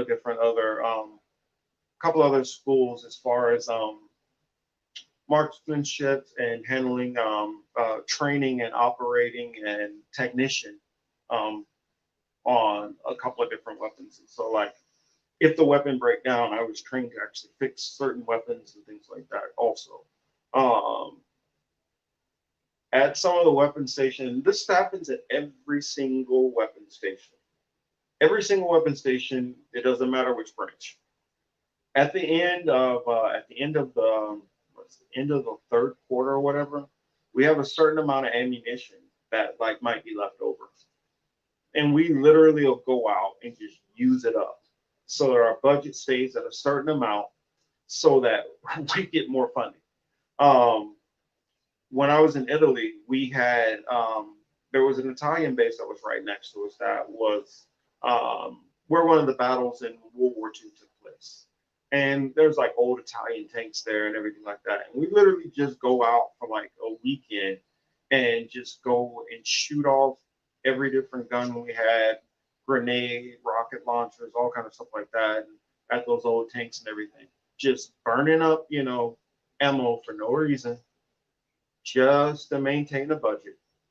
And I'll let you out there do the math on how many weapons locations are doing that around the world, and then how many are also wasting all that food, and then how many are also deciding, hmm, while I order tools for the shop, I might want to order a torque wrench for myself to take home also.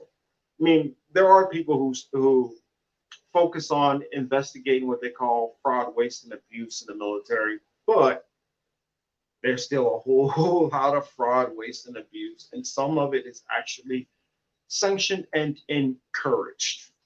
Let's see.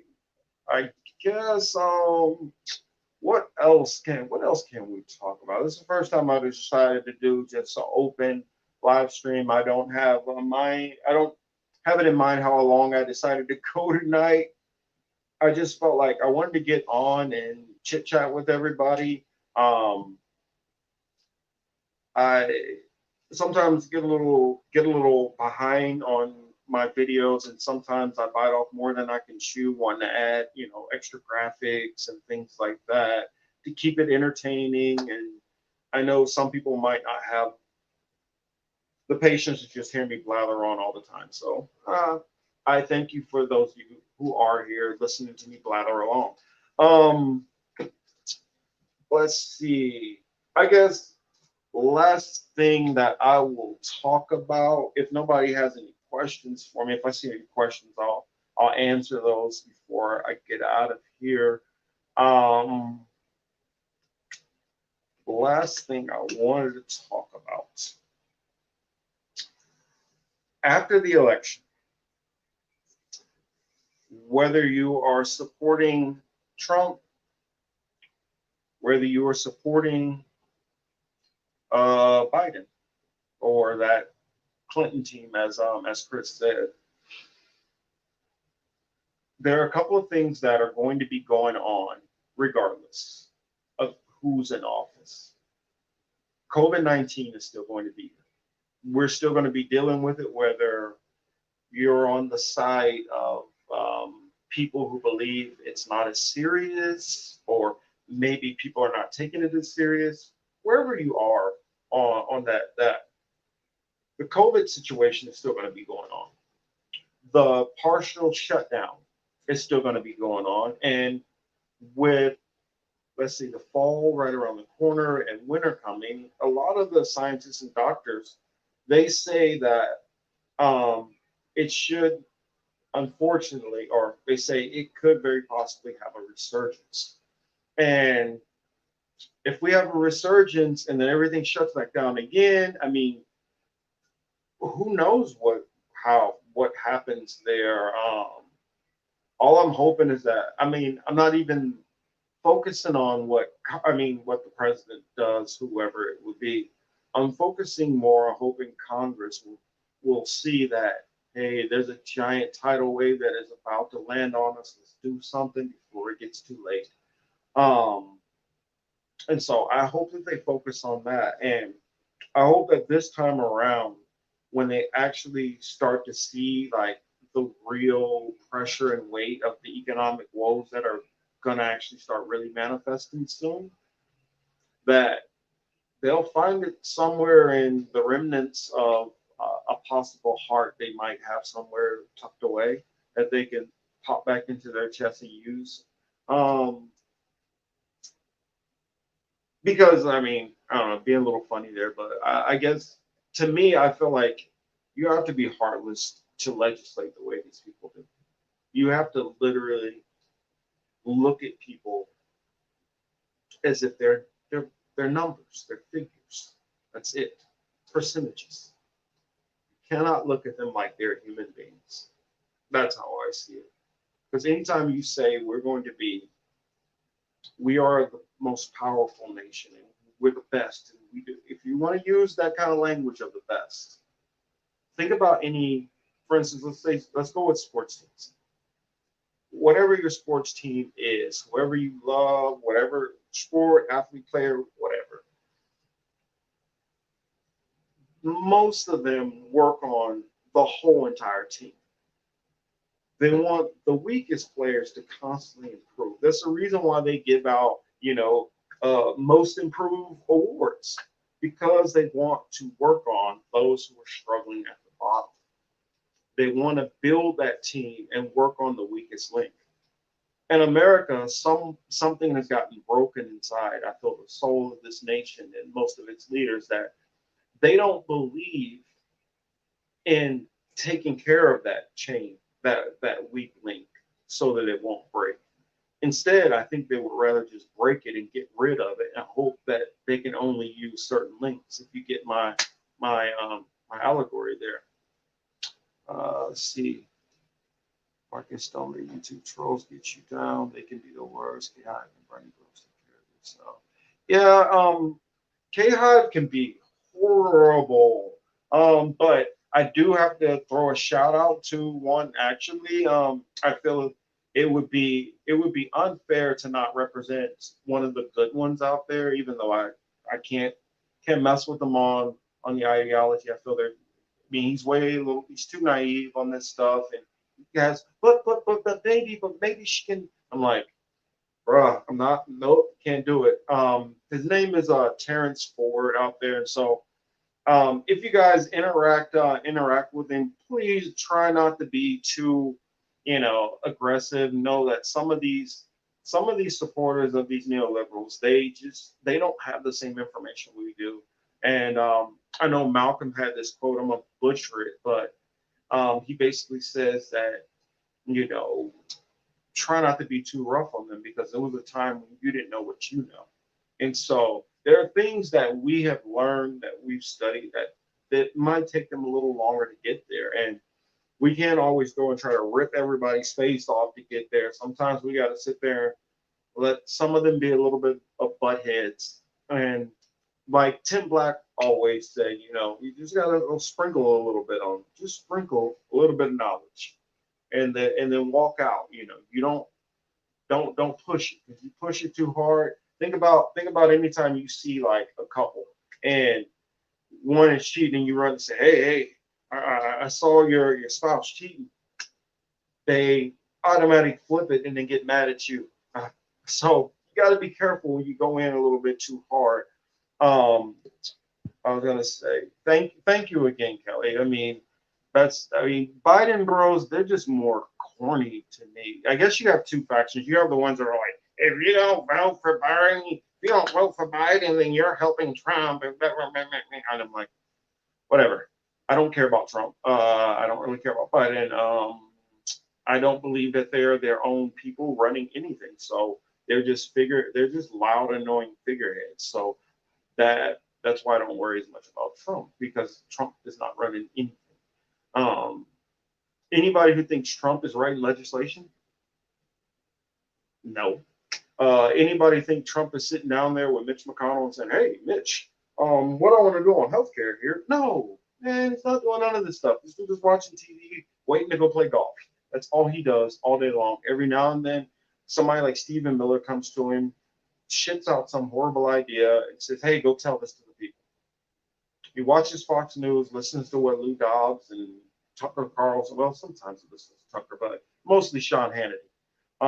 But he listens to these knuckleheads, and he goes out there and spouts his nonsense to his enamored crowd, which are so certain that he's some kind of version of King Cyrus and gonna save them.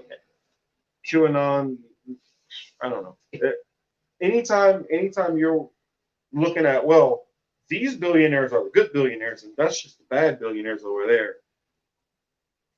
I can't even deal with you because the level of stupidity in that thought pattern shows that you're not going to be able to comprehend anything that makes sense. So I don't even mess with those QAnon type people. Um, and then I guess the other Biden bros you have are you have the one that are like, well, Biden can change, man. And, just give Biden a chance. And I'm like, yeah, whatever. I've given that man plenty of chances. I'm curious about something.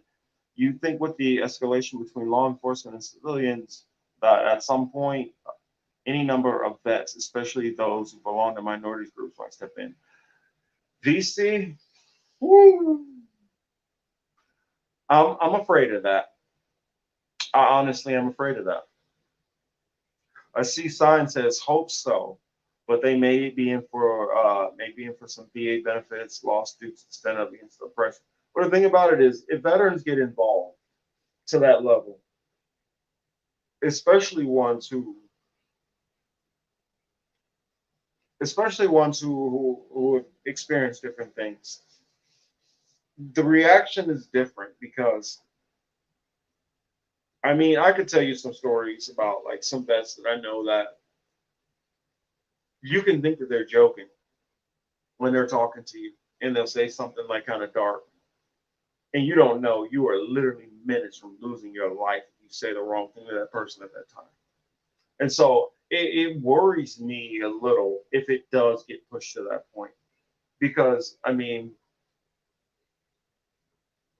I worked around people in special units, and people who have no love for the government, who are, if you think I'm into some kind of conspiracy theories and I'm a little too gone, and you don't even want to hear what these people have to say. And they're prepping up. They're keeping their guns ready. They're buying their water. They're stocking MREs. They're doing a lot of stuff. And if you don't know what MREs are, that's meals ready to eat. It's basically dehydrated food which troops take out into the field um, to be able to eat on long treks when we're not near a dining hall. Um, I know some of these vets who literally own hundreds of guns and have literal like basements full of ammunition and stuff that I can't even stuff most people wouldn't wouldn't even know most people have. I mean,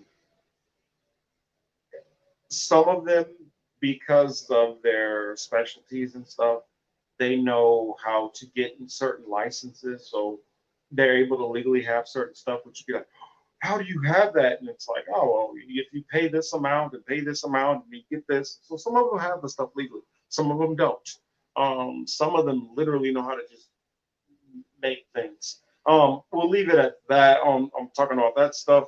Let's see what else said. Should wear their uniforms then in these protests. I've, I've, I honestly, I got the feeling what's going to spark something off is it's not even going to be a vet wearing their uniform out to something.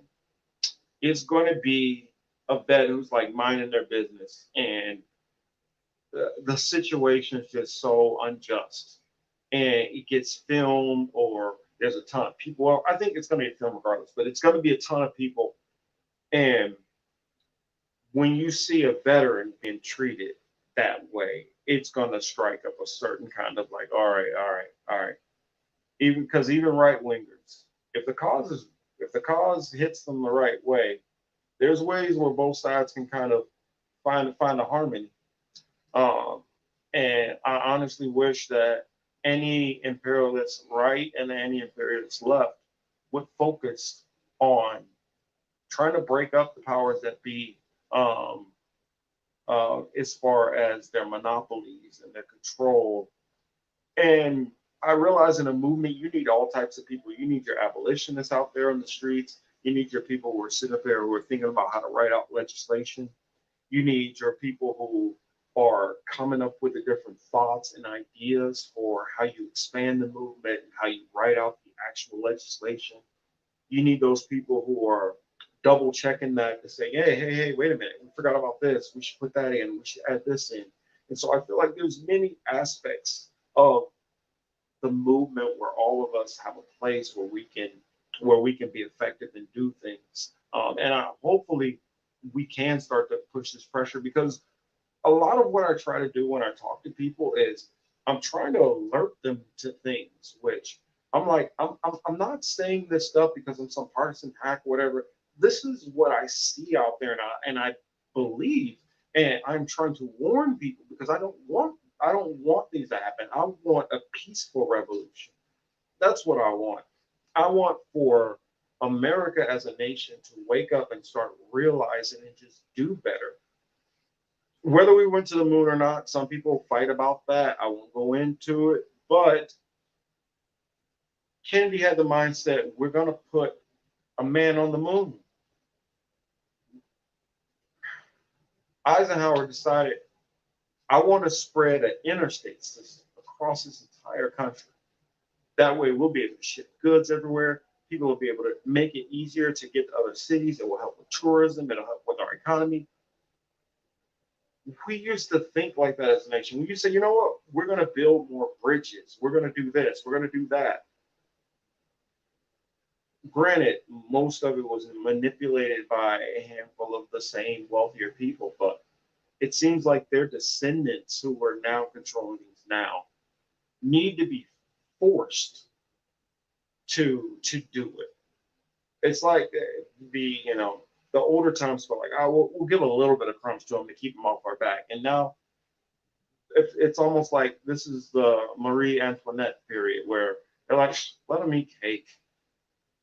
I mean, literally, Nancy Pelosi with her whole ice cream thing. So I mean, I just think there's a ton of problems that no matter who gets elected, it's going to be a mountain of crap, and neither one is going to be prepared for any of this. You got Joe Biden, who is, even if he was in his right mind, it's still a bad mind for what we need in this moment. You got Kamala Harris, who you think about it, it wasn't too long ago before she was like a state elected official. When you're dealing with state politics, and especially in a state the size of California, there's no way you can truly understand what goes on across the rest of the country. Because here's some news I'll break to most of the people who are living in California. It's different here. It is different here. I'm somebody who traveled a lot of places growing up. I grew up in the Midwest. I've lived in Europe for a handful of years. I've traveled to I've been to what is it, like 13 countries and like 40 states, 40 states. I guess what 40, yeah, 40 states, and I don't know how many cities.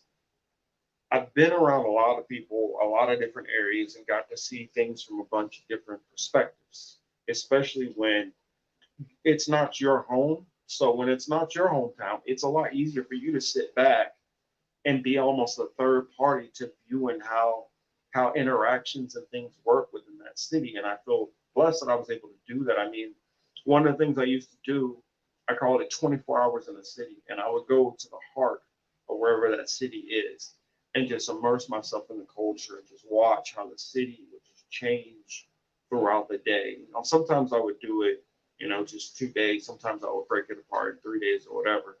But I would sit there and watch the people going to work. I would watch the people, the kids going to school. I'll give you, I guess, I'll use New Orleans for example, because New Orleans was one of the best examples.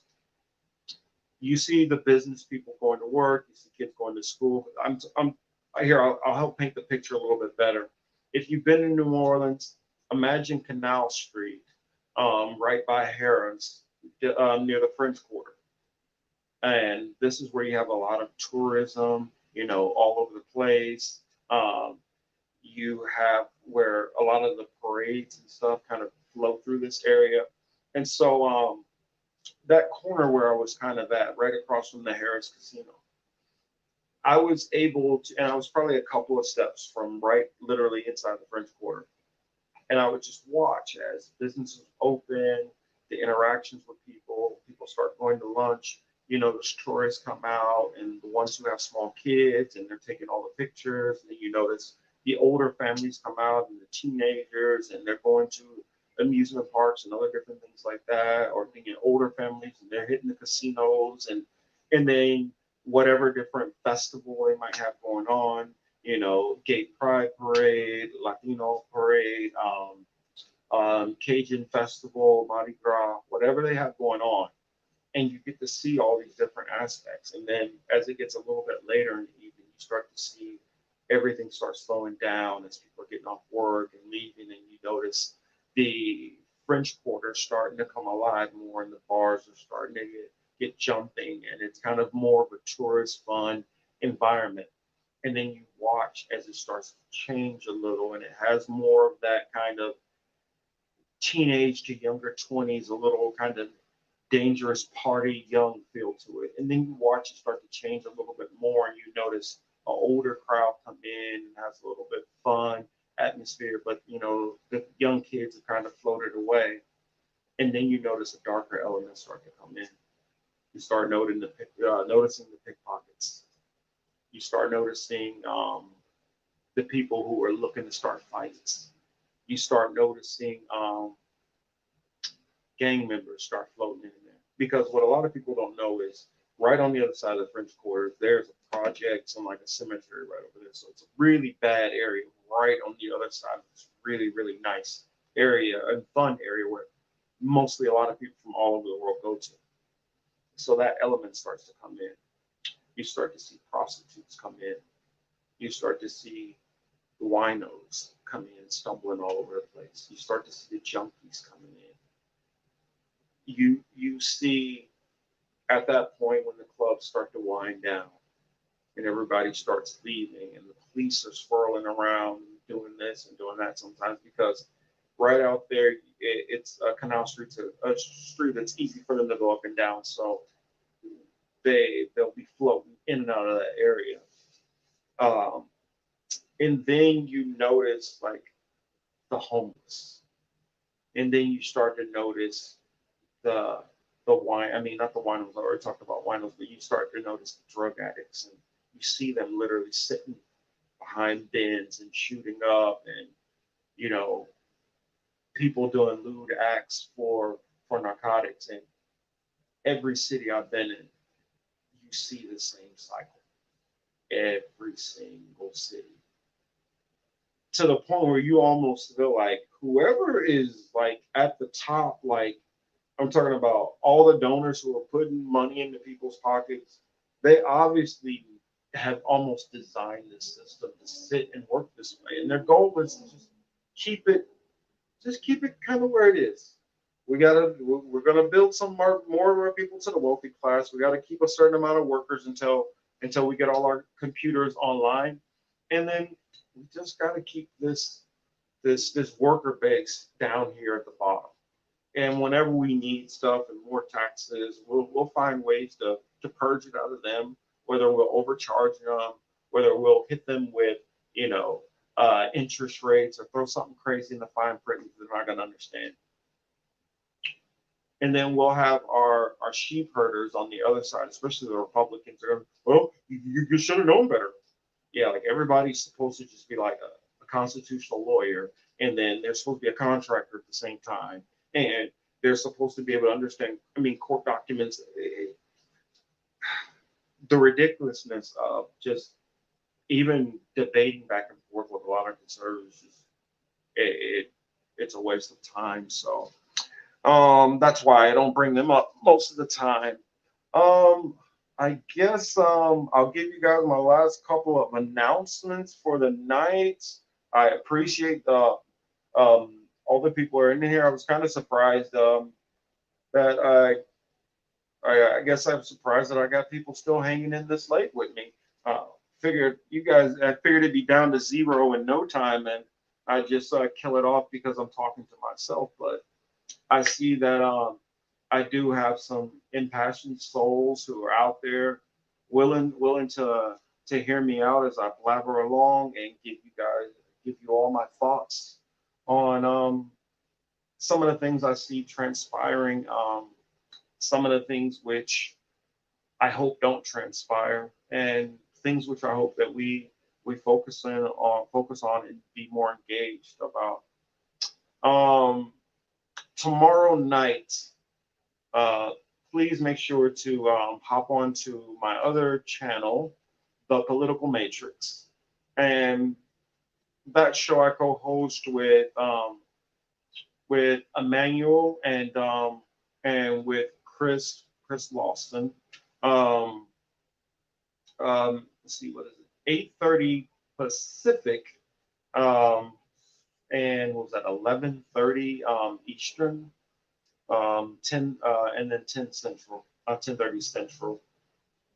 Let's see, and then of course we'll have my Young Black Forum that'll be on Sunday, and happy that we had Harut who came back last week. It was good to have her back.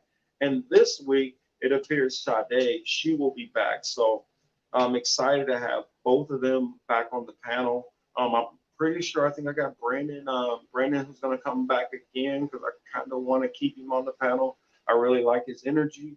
Um, let's see, what else do I have that I can think of? Oh yes, for everyone who caught my interview with Awkward, I really enjoyed the conversation. If you guys couldn't tell that I enjoyed our conversation, and I'm gonna try to work out to have him back again. Let him expand on some more things. I felt like there was just so much more we that we could have went into, and I didn't want to drag it too long because I know everybody is not quite for the long live stream formats, but a lot of people out there are. So I have to always keep that in mind that some people would rather be able to just hear me just talk off the top of my head, or else come in with a couple of different subjects. So I'm gonna try to start doing more live streams. In fact, I think I'm just gonna probably pick this time to do it every Friday, 8:30 on Friday, and then 8:30 Saturday for the Political Matrix. Yes, BCAR, I will be looking for you. And I try to be like this. I want to try to keep you all involved in the conversation, even when you don't agree with me on everything. Kelly, for instance, is awesome. We don't share the same spiritual beliefs, but we do share a lot of the same political beliefs, and I still have a lot of love for her anyway. So, and then I see what else we have. Yes, Brandon, Harut, Emmanuel. Yes, they all are awesome.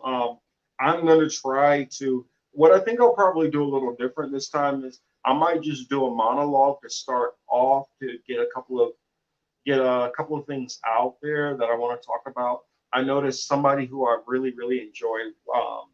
I kind of look at him as an unofficial mentor in a sense, because it's not like I talk to him and know him. But Jamal Thomas, the progressive soapbox. I really enjoy how he does his little intro monologue for his show. I'm having a hard time remembering the name of the show because he's like changed it from the show I was used to when he was with Bob. Um, was it Turning? I can't remember it right now, but shout out to him. I do enjoy his content, and it's kind of funny. Um, I mentioned him, and I mentioned Tim Black in the same segment, and they don't get along, but I still like them both, so I have a lot of respect for them both. Those that know me, I'm not the type that is big on trying to find a division. I try my best to try to ignore some of our divisions so that we can get together. I think that we're far more closer in alignment than most of these people who we're fighting against, whether they be neocons, neoliberals, or whatever.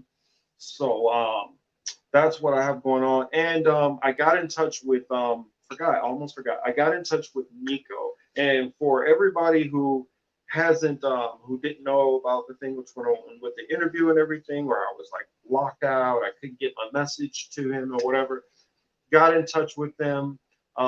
He's like, okay, yeah, he had to go and pick up his sister from the airport. He did leave me a message. I was just locked out, so I couldn't check it.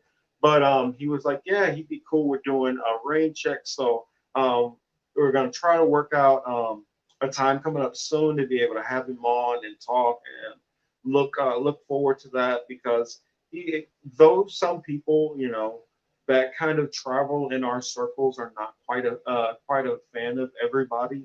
Um, I hope that we can get past some of the bitterness of the primaries and realize that we only have so much of us in this actual real leftist movement.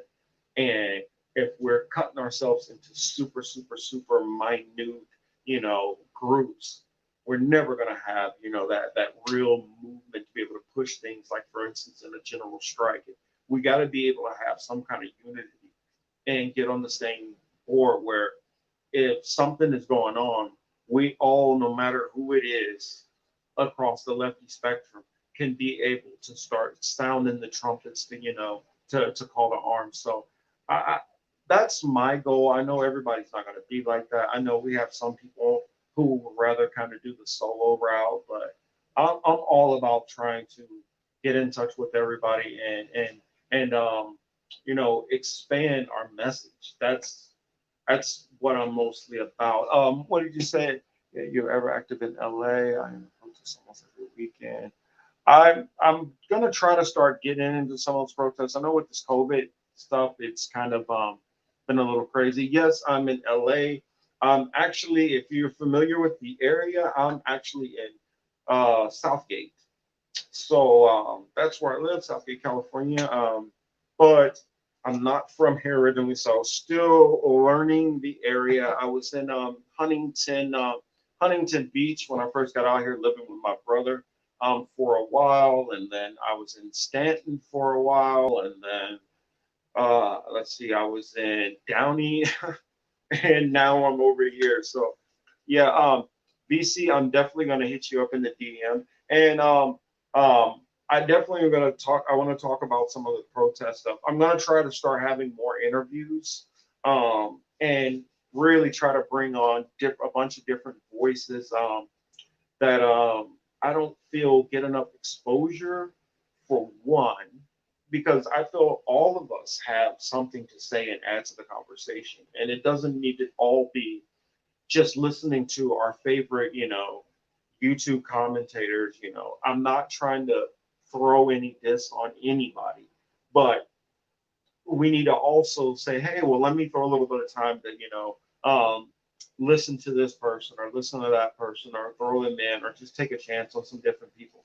Plenty of you have taken a chance on listening to me, and I appreciate you for doing it. And so if you're willing to take a chance on me, please be willing to take a chance on some of those other ones out there. That's the only way we find each other and build our community out. Yeah, progressive martial arts. Yeah, I do like him. He was actually going to be on the forum, but he at the time he had a bunch of stuff that was going on, family issues, which hopefully it's better. But yeah, I like him a lot.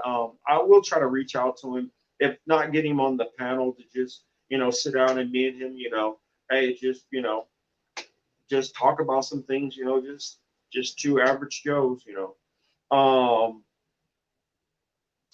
yeah, I got my camera, so I got my GoPro that I have set ready to come out and do those live feeds and protests, and I want to do just like I see Jordan do with Status Quo. I want to do interviews out in the field, especially since I'm here in LA and a lot of things are always going on. It's not that hard to get to some of these things, and I'm not hoping this on myself, but I wouldn't doubt it the way the situation goes, with them constantly laying off jobs.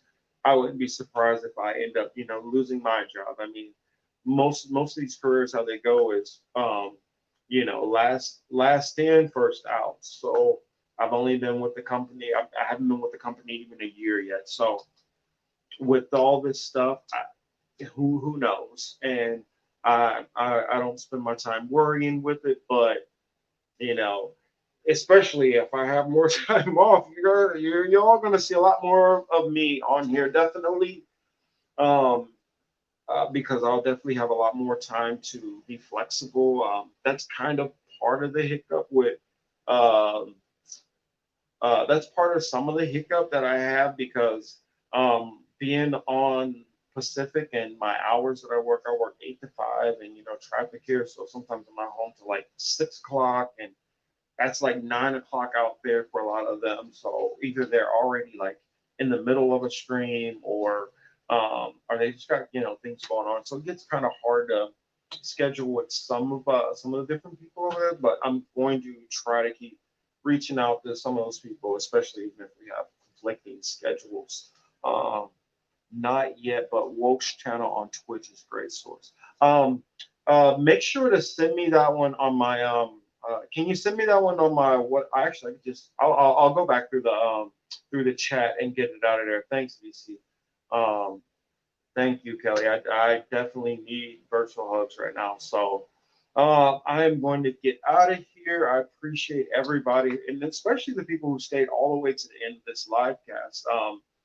I guess it was my first one where just hopped on and just talked about a couple of things. A lot of times I usually just do it in a regular video, but I think this is a little bit better to do it because I get to talk to everybody and we get to interact and get to add in um, where maybe I forgot something. So you all can help me out on remembering things, and also can bring up certain topics which where we need to talk about because of course if I'm immersed in studying a whole bunch of other stuff, I can't stay on top of everything, and so we have to all help each other stay on top of all these things. So I appreciate it. This has been what I've been thinking. um, I'm Marcus Cage, or other known Young Morpheus. See you all later. You guys have a great weekend. Hopefully safety and blessings, and safety to your family. um, and have a good weekend, the best weekend, with these partial lockdowns. And I'll talk to you all on Twitter, Facebook, and see you on the next stream. Take care.